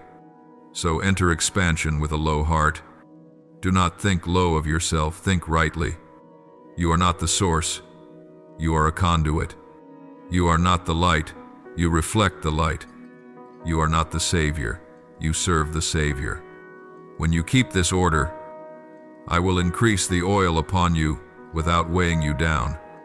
I will enlarge your influence without stripping you of tenderness. I will place you among many people while preserving your secret place. I am with you, and I will do this skillfully. I will not only open doors on the outside, I will enlarge your heart on the inside, so that when you step in, you are not swept away, but carry my atmosphere with you. And when that atmosphere rests upon you, people will recognize it. This is not human display. This is my mark upon a humble and faithful heart. My beloved, I am teaching you something quiet yet decisive for your entire journey: discernment, not suspicion of everything, and not a defensive posture that closes your heart. Discernment is a gentle light that allows you to see things in their true shape. Some things look like opportunities but are actually bait. Some words sound like care but conceal manipulation. Some arms open as if to lift you, yet intend to pull you down so they can feel bigger. I do not say this to make you afraid. I say it so you may be at peace. When you learn to see by the light I give, you will not panic amid human complexity. You will not need to chase every signal, decode every attitude, or torment yourself with, "Did I do something wrong?" You need only keep one thing: a pure heart and an ear open to my voice. I am making you sensitive to small things, because great fractures often begin with the smallest cracks. There was a time you believed love meant always agreeing, always yielding, always keeping the peace so no one would be lost. But I tell you, true love is not opposed to boundaries. True love shapes boundaries. I am not calling you to be hard. I am calling you to be clear. Clear enough not to allow confusion to dwell in your life. Clear enough not to let kindness be used as a ticket for exploitation. Clear enough not to turn endurance into a virtue that quietly drains you. My beloved, there were moments when you stayed too long in relationships simply because you feared disappointing others, feared being labeled selfish, feared being misunderstood, and you paid the price with quiet exhaustion, with nights wondering why your heart felt emptier. I do not blame you. I am healing the way you love. I am teaching you to love without losing yourself, to give without being depleted, to open your heart while still guarding its gate. Remember the story of Samuel as a child amid many sounds in the temple. He learned to recognize my voice. I do not remind you of this so you expect something mystical. I remind you so you understand this discernment is a skill formed in silence and obedience. You will not recognize my voice if your heart is crowded with haste, with the need for validation, with fear of being left behind. When your heart is anxious, you will mistake fear for guidance. You will rush into emotional agreements. You will hand decision-making power to the loudest voices. You will follow the crowd because it feels safe. But I tell you, true safety does not come from numbers. True safety comes from being in my will. And my will usually arrives as growing clarity, not as a sudden jolt. Discernment is not only about recognizing what is wrong.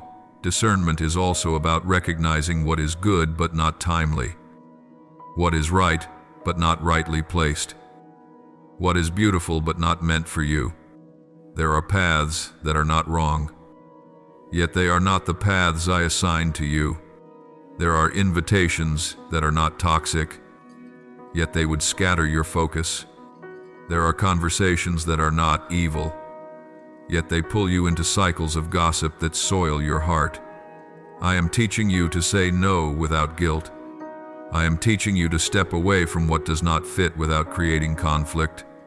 I am teaching you to walk lightly yet firmly, like one who knows where they are going. You will no longer need to prove yourself by pleasing everyone. You will learn to answer in peace, I appreciate it. But this is not my portion.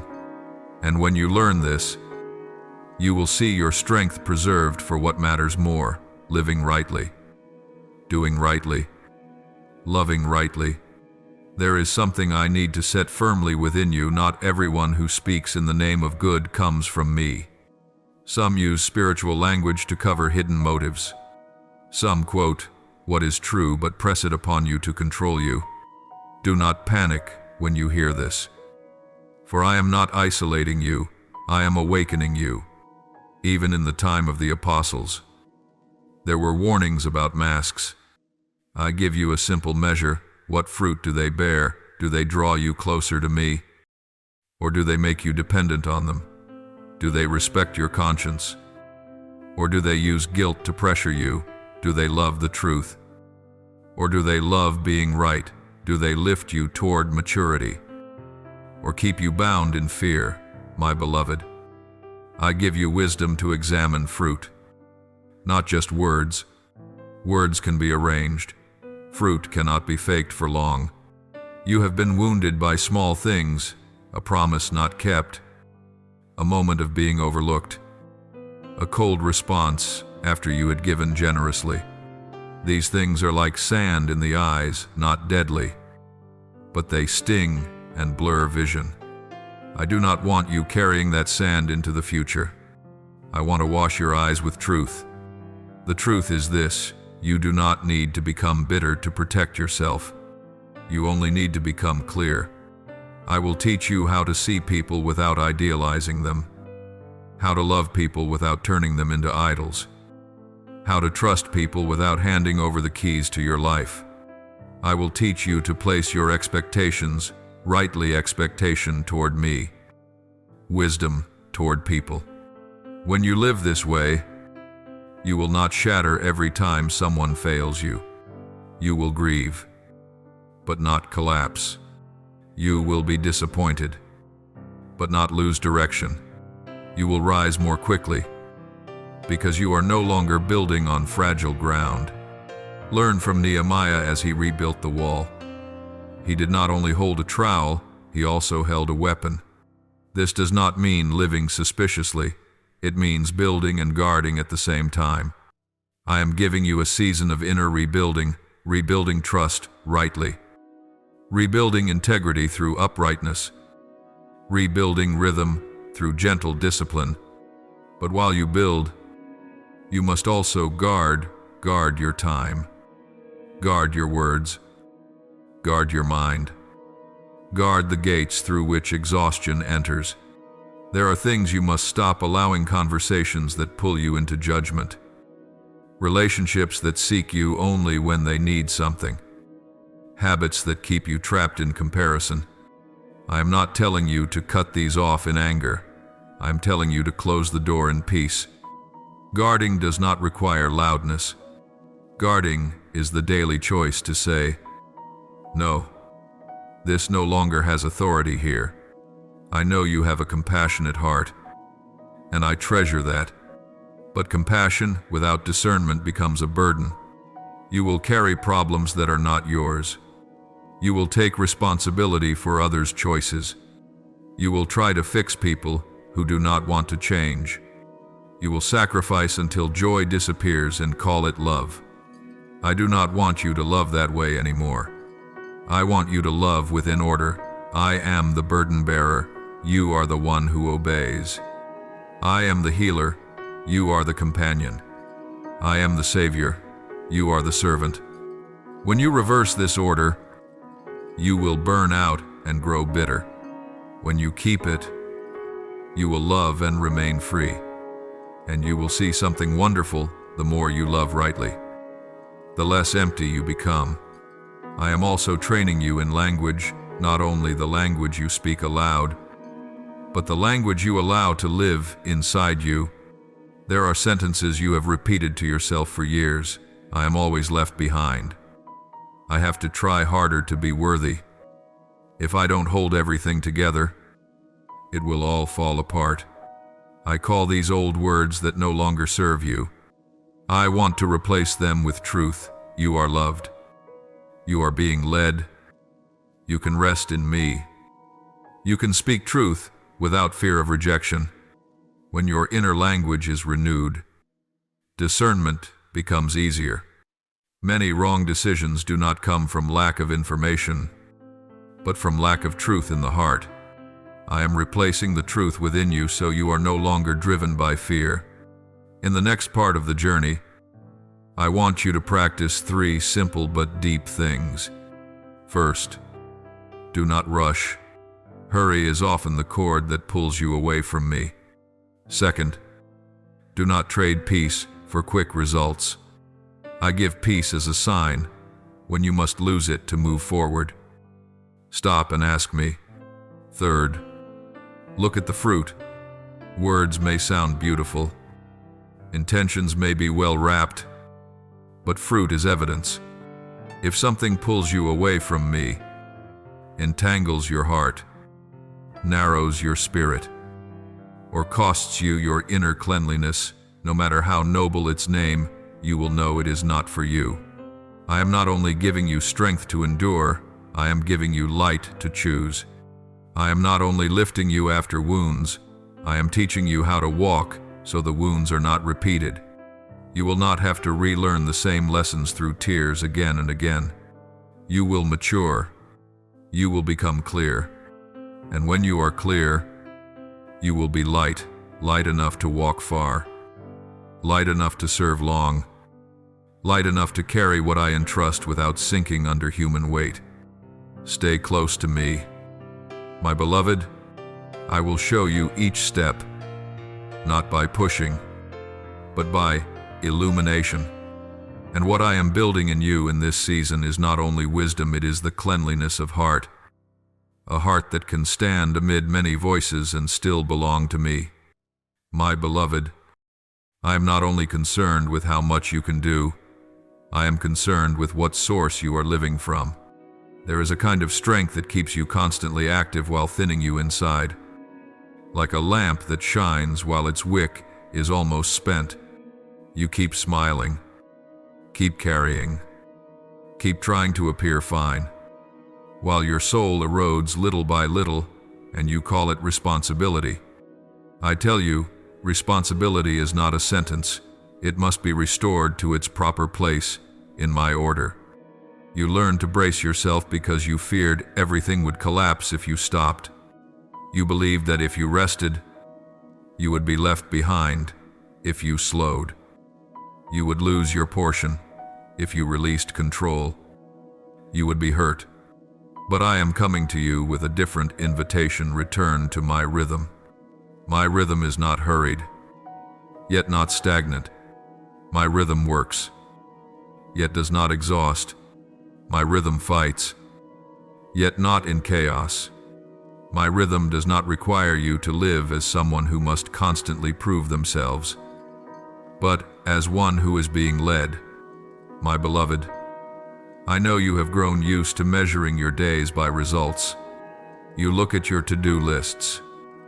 You notice empty spaces in your schedule, and you feel guilty if you do not fill them. You are used to bracing yourself so that no one will be disappointed. You are used to doing more to compensate for the fear of not being enough. But my beloved, I did not create you to live like a machine. I created you to live as a child, loved, cared for, and guided. That is why I am touching something deep now, the way you arrange your life. Not to make you lazy, but to make you free. Not to make you abandon everything, but to teach you how to choose. I am teaching you that busy does not mean on the right path, and exhaustion is not proof of faithfulness. There are tasks you do diligently that no longer belong to the portion I assigned you. There are races you entered because you were afraid of falling behind, not because I was leading you. I am not condemning you. I am gently bringing you back. Remember the story of manna in the wilderness. I gave my people daily provision, not so they would store it up out of fear, but so they would learn trust. On the 6th day they gathered more, so that on the 7th day they could rest. That rhythm taught them that the source of provision was not in their own hands, but in my faithfulness. My beloved, that principle still stands. If you live as though everything depends entirely on your strength, you will become a prisoner of yourself. You will wake up already tired. You will finish one task and immediately worry about the next. You will receive praise and still feel empty. But if you learn to receive manna day by day, grace sufficient for today, strength sufficient for today, guidance sufficient for today, you will no longer be led by the fear of lack. You will work in peace, not in panic. You will walk in clarity, not under pressure. I am resetting your rhythm of life through 3 things. First, I am showing you what is essential. What is essential is not what earns applause. It is what nourishes your soul. There are habits you must return to, moments of quiet before me at the start of the day. Deep breathing, so your mind does not scatter. Honest prayer instead of hurried ritual. I do not need you to say much. I need you to be real. When you are real, I can touch the root. Second, I am teaching you to close doors. There are doors you must close daily. The door of comparison, the door of news that unsettles your heart, the door of conversations that drain you. You do not have to answer everything. You do not have to be everywhere. You do not have to constantly prove your usefulness. Third, I am teaching you to keep space. Space is not waste. Space is where I breathe into you. If your life is packed tight, you will hear only noise. If your life has space, you will hear my voice. I am correcting how you respond to pressure. You used to think pressure meant you should speed up, but often pressure is a signal to stop and ask, what am I carrying that does not belong to me? I know you are devoted, but devotion without rhythm becomes a burden. I want you to learn a new skill, laying things down before you collapse, releasing before bitterness sets in, resting before your body cries out in pain. Do not wait until everything breaks before you come to me. Come while things are still whole. Let me teach you preventive living, not through anxiety, but through wisdom. You are not weak because you need rest. You are wise because you know when to rest. There are days when you do many things, yet at the end of the day you feel as though you have done nothing. That is because you are using a measuring stick that does not come from me, the measure of perfection, of meeting every expectation, of never failing, never lacking. I tell you, I do not measure you that way. I see you through love and truth. I see your heart. I see the quiet things you do that no one notices. I see the times you choose what is right in difficult moments. I see the hours you endure without complaint. I see even the moments when you are too tired for words, yet still turn back to me. And I say, you are not invisible. But I also say you were not created to sustain yourself on praise or achievements. You were created to live from my presence. If you do not return to the source, you will always be thirsty, no matter how much recognition you drink. That is why I will lead you through a season of simplification. You will begin to see clearly what is merely noise. You will be surprised at how many things you once thought were necessary, but were actually habits or fears. You will learn to say, enough. Enough for today. Enough for your current capacity. Enough for the rhythm I give you. I am not calling you to live smaller. I am calling you to live deeper. When you live deep, your strength endures. When you live deep, your joy is real. When you live deep, you are not carried away by every wind. And when I expand the boundaries of your life, you will not shatter. Because inside you there is already a foundation. Understand this rhythm is part of holiness. Not only moral holiness, but holiness in how you steward your energy. When your heart is worn down by constant tension, you become irritable. Your words sharpen. Suspicion grows. Gentleness fades. I do not accuse you. I simply say you are low on oil. And oil comes from being near me. Oil comes from true rest, rest that is not escape, but return. You can rest without quitting. You can pause without losing. You can slow down and still be on time. Because timing does not rest in your hands, it rests in my sovereignty. Let me reorder your schedule in my way, time for me before time for others, space for family and healthy relationships, boundaries for work, discipline for the body, quiet for the mind. Do not call these things luxuries. They are protection. A life without boundaries becomes fertile ground for temptation, the temptation to control, the temptation to seek validation, the temptation to do more just to feel valuable. I am separating you from those temptations by returning you to the simplicity of relationship with me. You do not need to do much to be loved. You are loved before you do.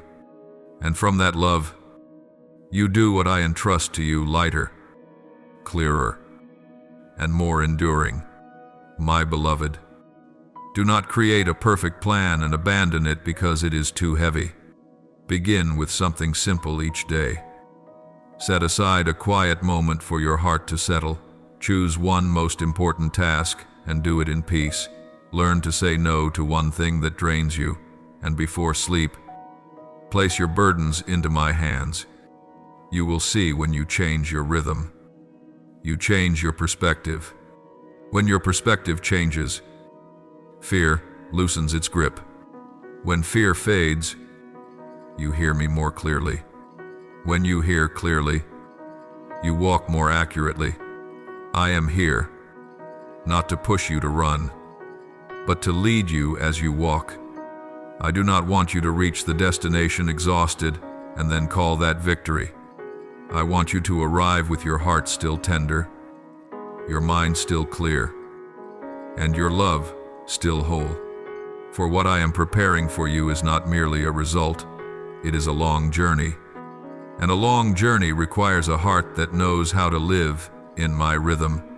Trust me, my beloved, when I reset the rhythm of your life, I am not taking away what is good. I am making room for what is good to remain. I am not only preparing what I will place into your hands, I am preparing your hands themselves so they know how to hold. There are things you have prayed for over a long time, but if I were to place them into your life while you were still living by old reflexes, you would grow weary, become confused, and you might drop what is precious almost as soon as you received it. I do not want you merely to touch grace. I want grace to remain upon you without becoming a burden. And for it to remain, I must give you a key, not a key that opens an outer door, but a key that opens an inner one, maturity. Maturity does not take away your softness. It makes you steady while still gentle. It does not harden you. It gives you roots. It does not extinguish joy. It protects joy from sudden winds. You have thought that maturity meant needing me less, expressing yourself less, being less vulnerable. But I tell you, true maturity is understanding more deeply how much you need me. A frightened child clings to anything. A mature person in me clings to the right place. You no longer cling to praise to feel valuable. You no longer cling to control to feel safe. You no longer cling to winning or losing to feel respected. You cling to me and therefore you are free. I am bringing you into a new level of maturity, from wanting to have to knowing how to keep, from wanting it fast to walking rightly, from wanting to be seen to wanting to live truthfully. And when you step into this level, you will realize that blessing no longer tightens you, it allows you to bloom. There were seasons when doors opened for you, but you entered with a defensive posture. So you saw people as threats, opportunities as competitions, and change as danger. You were not wrong, you were wounded. Wounds made you react too quickly, doubt too much, and protect yourself too fiercely. Now I am healing those wounds by changing the foundation. I am teaching you to live from identity, not from shifting emotions. I am teaching you to say enough to old fears. I am teaching you to enter each new day, not with the question, "What will people think of me today?" but with the question, "Where do you want me to be faithful today?" When you live this way, the outside world no longer pulls you around. You will learn to distinguish noise from my voice. You will know which words to speak and which silences to keep. You will know when to move forward and when to stop. This is the maturity I am placing within you like an anchor. My beloved, this key has 4 teeth, and I want you to remember them. The first tooth is the discipline of the heart. I am not speaking of discipline as cold restraint. I am speaking of discipline as care. You do not let your heart drift freely with every wave. You guard what you take in words, news, conversations, comparisons. You guard what you release: complaints, bitterness, hasty speech. When you guard your heart, you are not confined, you are protected.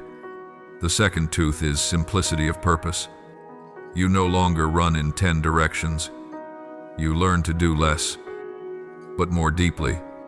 You learn to choose what I assign and to release what I do not. There are things that are good but not your portion, invitations that are attractive but not timely. When you simplify, the path becomes clear.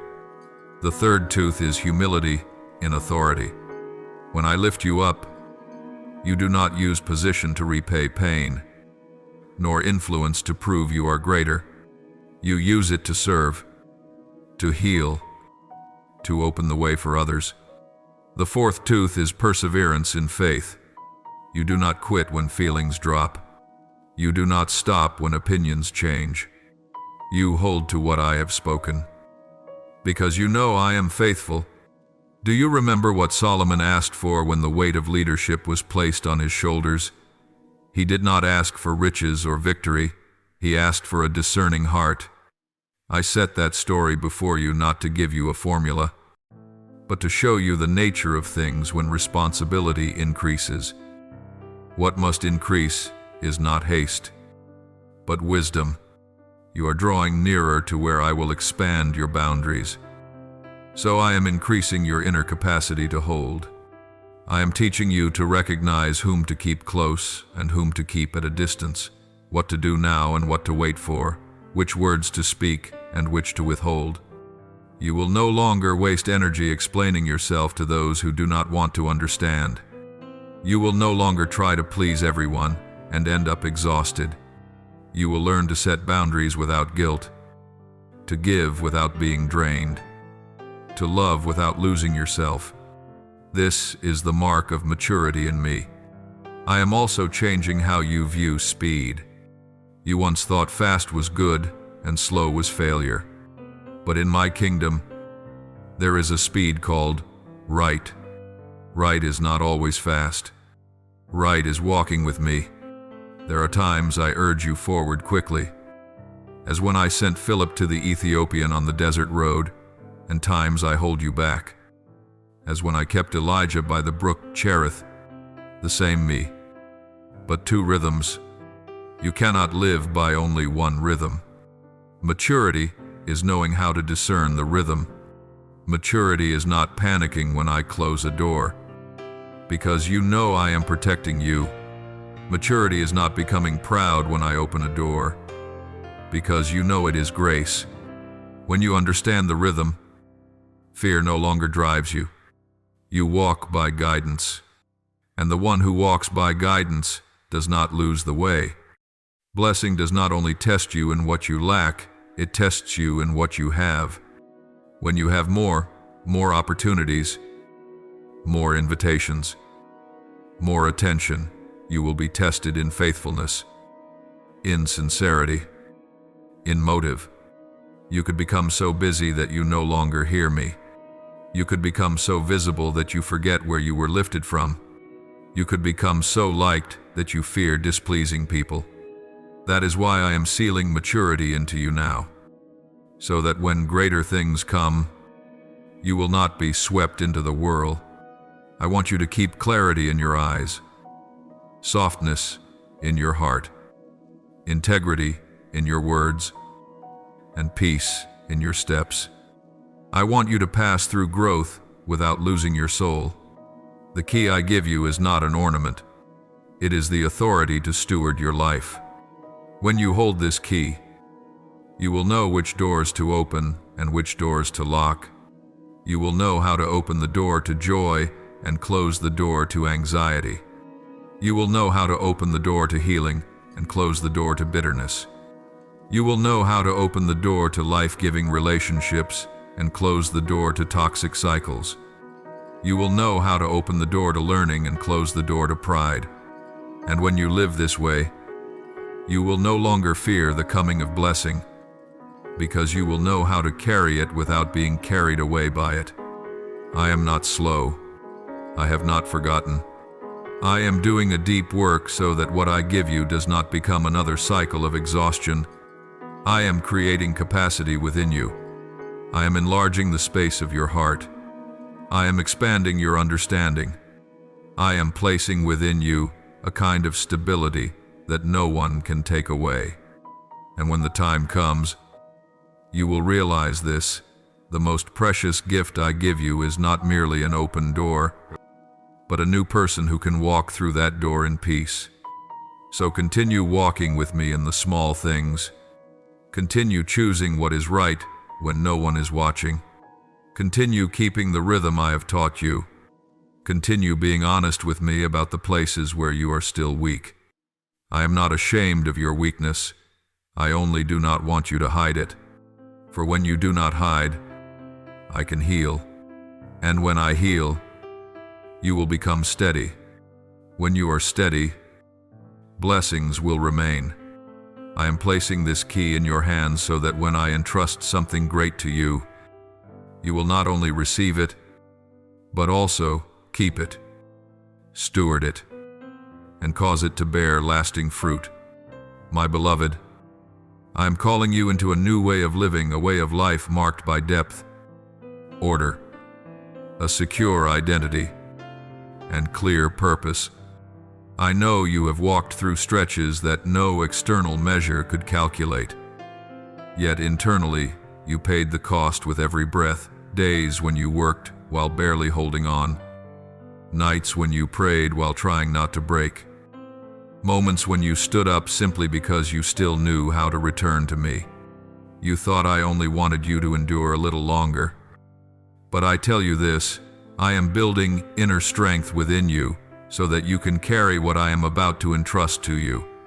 And what I entrust is not merely a result to admire, it is responsibility wrapped in grace, influence wrapped in humility, a voice wrapped in the purity of the heart.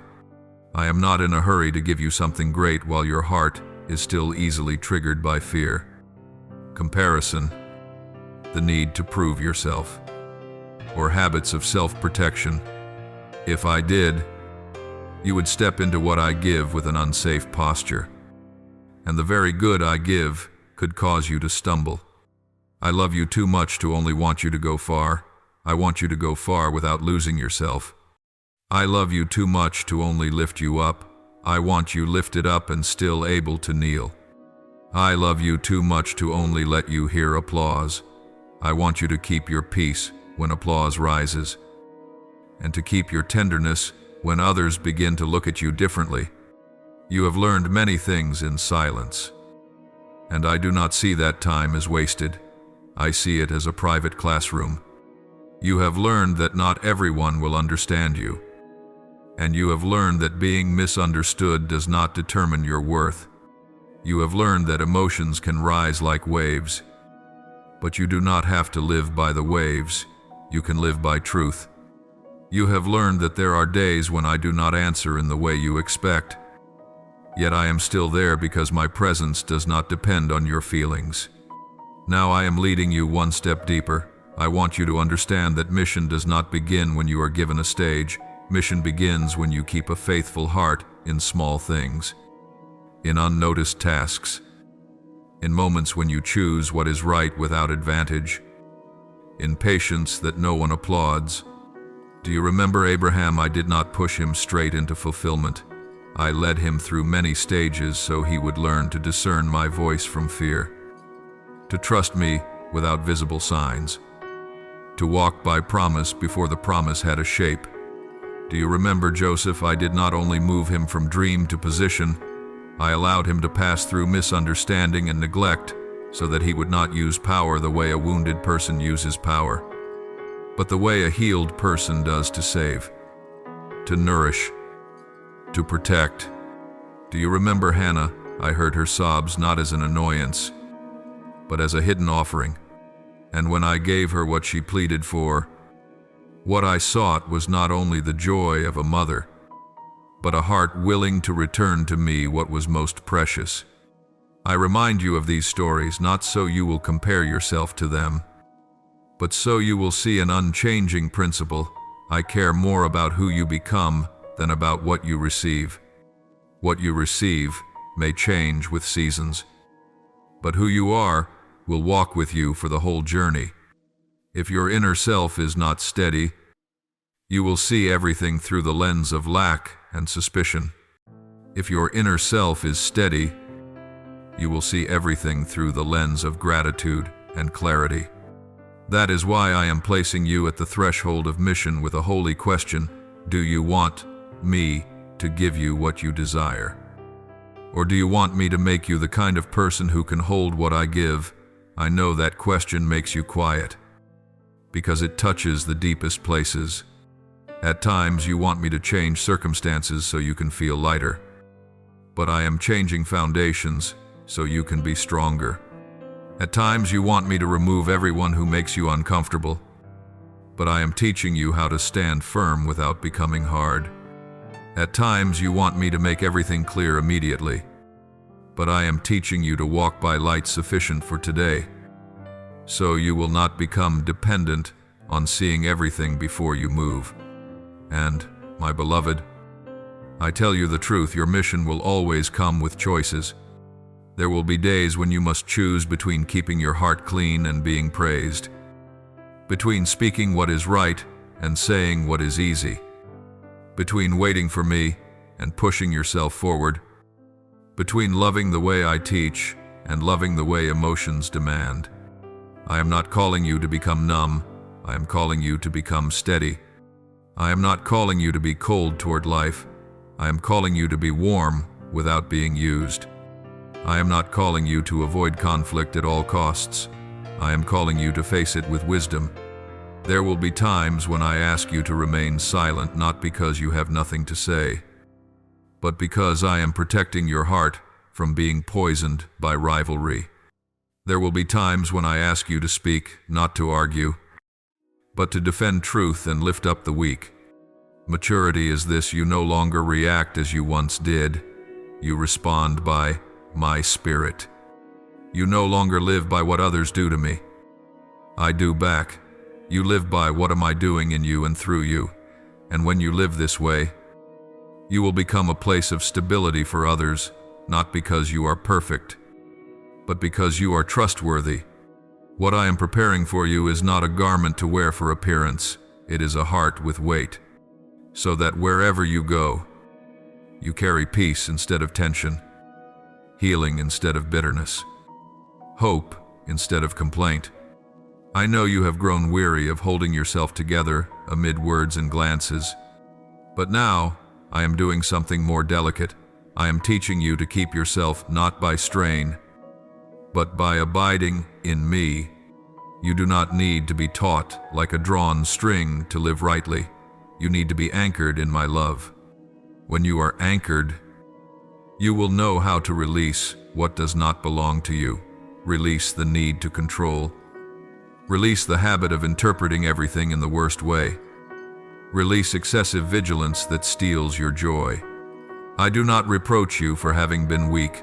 I simply do not want you to remain in weakness. I am calling you into a gentle uprightness, knowing how to admit fault without collapsing. Knowing how to correct yourself when you stray without turning against yourself. Knowing how to ask for help without shame. Knowing how to rest without feeling guilty. Paul once spoke of the thorn that kept him humble, and I used the very place of his weakness to guard him from pride. I do the same with you. There are places I do not immediately remove, because I am using them to keep you close to me, to keep you from drifting away from the source. But I do not leave you stuck. I use the process to deepen you. And when you are deep, you will no longer need to be loud to be heard. You will speak less, yet your words will carry weight. You will work without display, yet with real fruit. You will love without conditions, yet without being trampled. You will help others not to be recognized, but because your heart has been touched by me. That is when your mission opens in a sustainable way, not like fireworks that flare once, but like a lamp that perseveres through the night, growing brighter with time. I am leading you there. So do not grow impatient when you see that I am still teaching you very ordinary lessons: how you speak to your family, how you respond when you are misunderstood, how you manage your time, how you keep your promises, how you treat those who cannot repay you. These lessons are the foundation of your mission. Many want the great part, but neglect the root. I do not do that with you. I tend to your roots, because I want your fruit to carry fragrance. I care for your roots, because I do not want what I do through you to exhaust you. I care for your roots because I want you to find joy in the very path I entrust to you, not only in the results. And I also want you to understand this: when I begin to expand your sphere, you will encounter many voices, praise and criticism, demands and misunderstandings. If you have not learned to stand firm with me, you will be pulled back and forth like a leaf in the wind. But if you have learned to abide in me, you will not be defined by what others say. You will be free to serve without seeking a name. You will be free to refuse without fearing offense. You will be free to give yourself fully without needing applause. I am giving you that freedom, and it is the foundation that keeps every later grace from breaking you. Stay near me. Keep the rhythm of life with me. Return when confused. Breathe deeply when tense. Ask for wisdom when uncertain. Stop when your heart is triggered, and move forward when I give you quiet assurance. I do not ask you to run. I want you to walk steadily. I do not ask you to appear strong. I want you to be real. And when you are real before me, I will do the rest. One day you will look back and realize this: the greatest thing I did was not to change your external circumstances, but to transform you within so that you became someone who can carry my light wherever I send you. My beloved, there comes a moment in your journey when I no longer push you forward quickly, nor hold you back. I place you in a still state, where old motivations no longer have the power to drive you, and familiar fears no longer have authority to command you. This is not emptiness. It is a meeting point where your will begins to learn how to move in harmony with mine. There, You no longer run under the pressure to prove yourself, nor stand frozen by fear of failure. You learn to remain, not remaining in stagnation, but remaining in alertness. I know this confuses you, because you were used to measuring progress by visible movement.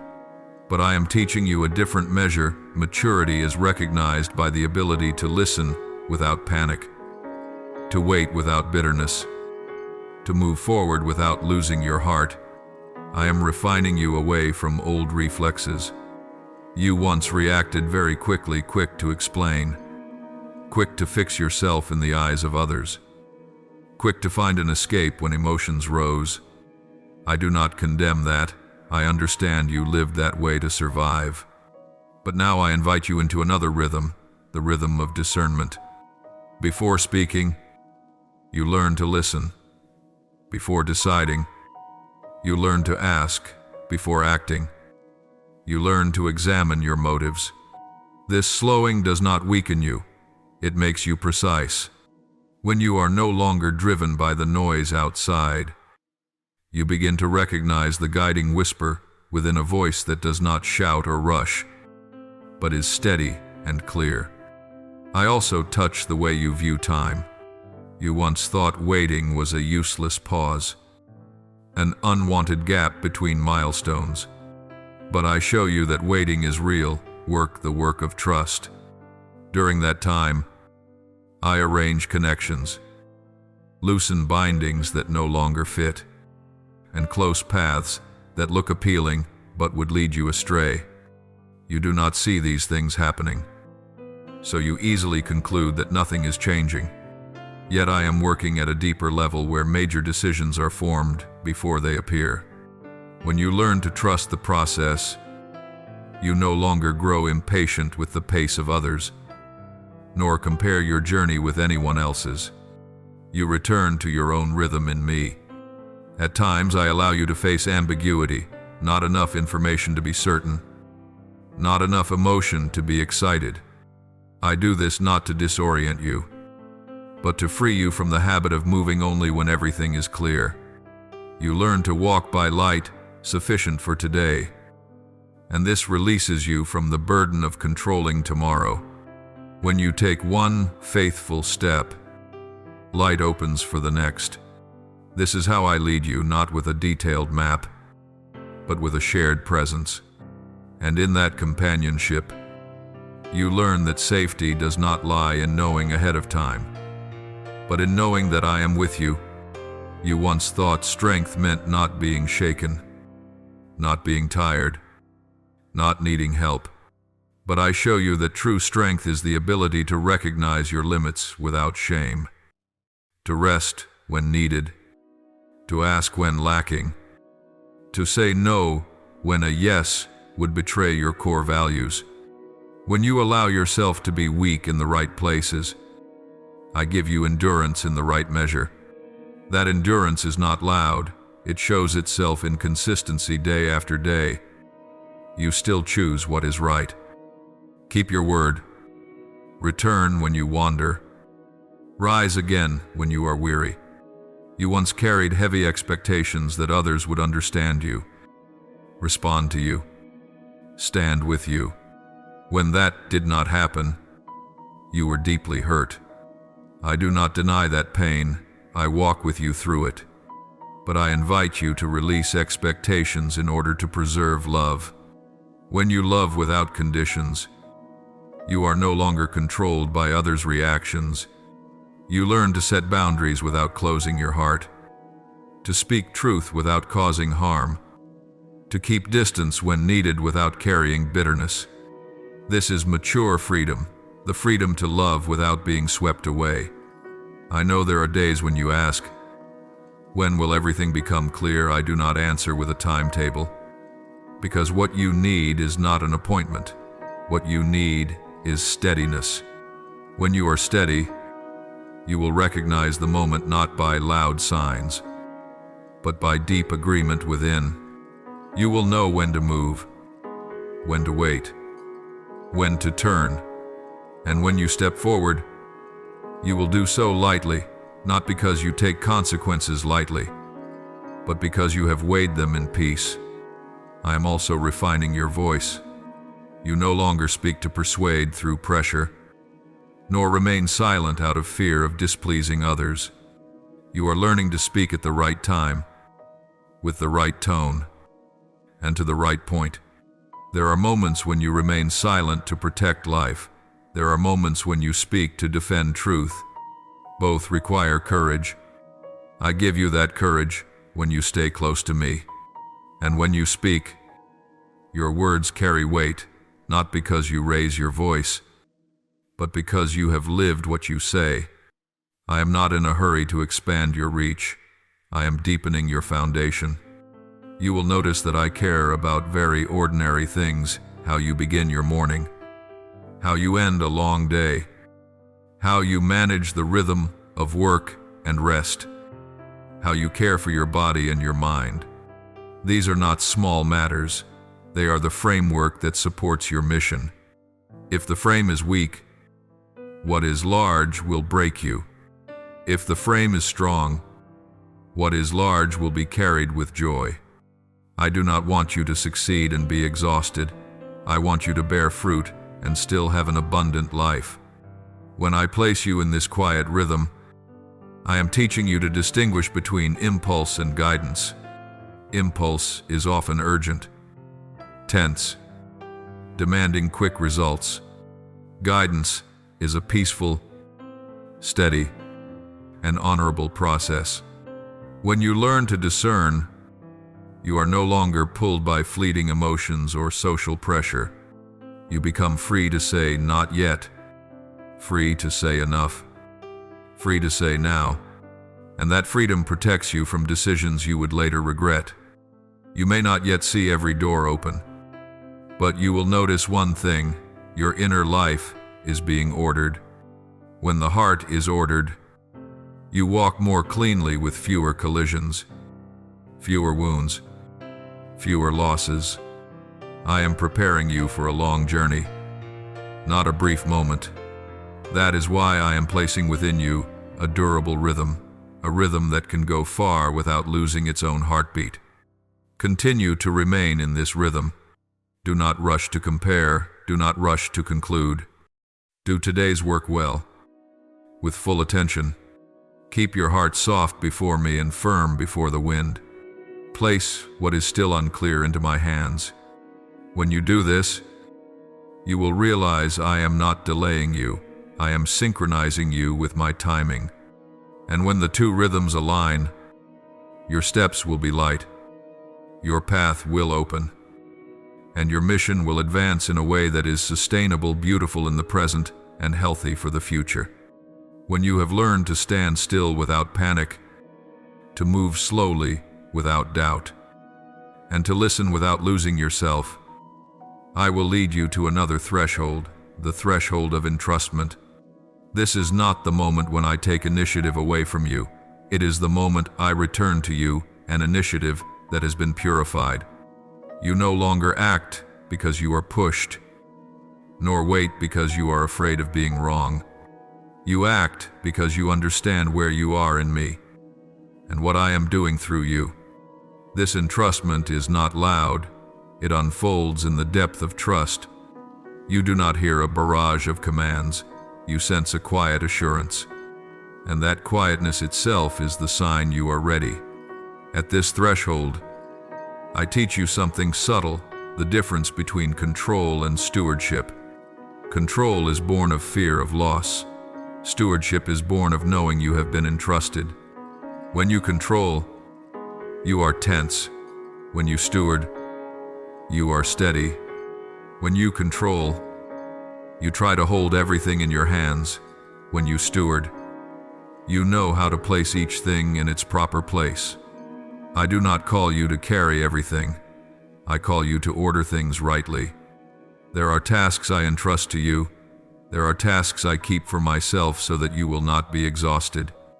Maturity is recognizing that boundary without guilt. You do not need to prove your worth through overload. Your worth is already established in me. I also invite you to learn how to read small signs.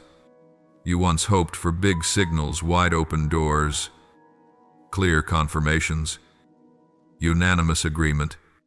But now I teach you to notice humble cues, a lasting peace, a quiet joy when you consider a certain direction, a heaviness when you are about to step wrongly. These signs are not impressive, they require attentiveness. When you honor small signs, I will not need to intervene with major upheavals. The more sensitive you become, the smoother your path will be. At this threshold of entrustment, I also adjust how you use influence. Influence is no longer something you have, it is something you tend. Every word you speak, every decision you make, every attitude you carry shapes the space around you. That is why I teach you restraint, knowing when to speak to open the way, knowing when to be silent to protect life, knowing when to step forward to bear responsibility, knowing when to step back so others can grow. This restraint does not make you invisible, it makes you trustworthy. People may not always agree with you, but they will feel secure when you are present. I also show you a paradox: the deeper you enter into a mission, the more you will need rhythms of rest, not to escape, but to be renewed. You are not a machine, you are a garden. A garden needs seasons of sowing, tending, harvest, and rest. If you break this rhythm, you will harvest early but run dry. I want you to harvest long and well. That is why I protect your quiet spaces, unhurried mornings, evenings that close the day in gratitude, pauses where you breathe deeply and return to yourself. Do not despise these spaces, they keep your soul fresh. At this threshold, I also allow you to face responsibility without being crushed. Responsibility no longer sits on your shoulders as a weight, it becomes a current flowing through your hands. You know which tasks are yours, which to delegate, and which to release. You no longer confuse devotion with overcarrying. When you delegate well, you make room for others to grow. When you release well, you keep clarity in your heart. I do not measure your faithfulness by how much you do, but by your consistency in what I have entrusted to you. I also refine the way you handle conflict. You do not avoid it to preserve false peace, nor confront it to satisfy anger. You learn to engage with respect, speaking truth without wounding, listening without losing yourself, holding your ground without closing dialogue. Conflict, when handled rightly, does not destroy, it clarifies. And this clarity allows you and others to move forward without unresolved knots. At this threshold of entrustment, I teach you how to hold vision without imposing it. You see the direction, but you do not pull others along by pressure. You sow through example, through patience, through trust that each person has their own rhythm. When you respect others' rhythms, you build what endures. What endures does not grow quickly, but it stands when the wind comes. I want you to build that kind of work. I know there are moments when you wonder, if I don't push, will everything slow down? My answer is this: when the rhythm is right, speed emerges naturally. Pressure produces short-term movement.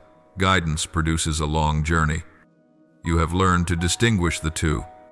Now trust what you have learned. When you walk in guidance, you will not miss your portion. You will only miss what was never yours, and that is grace. My beloved, the threshold of entrustment is also where I return to you a simple joy.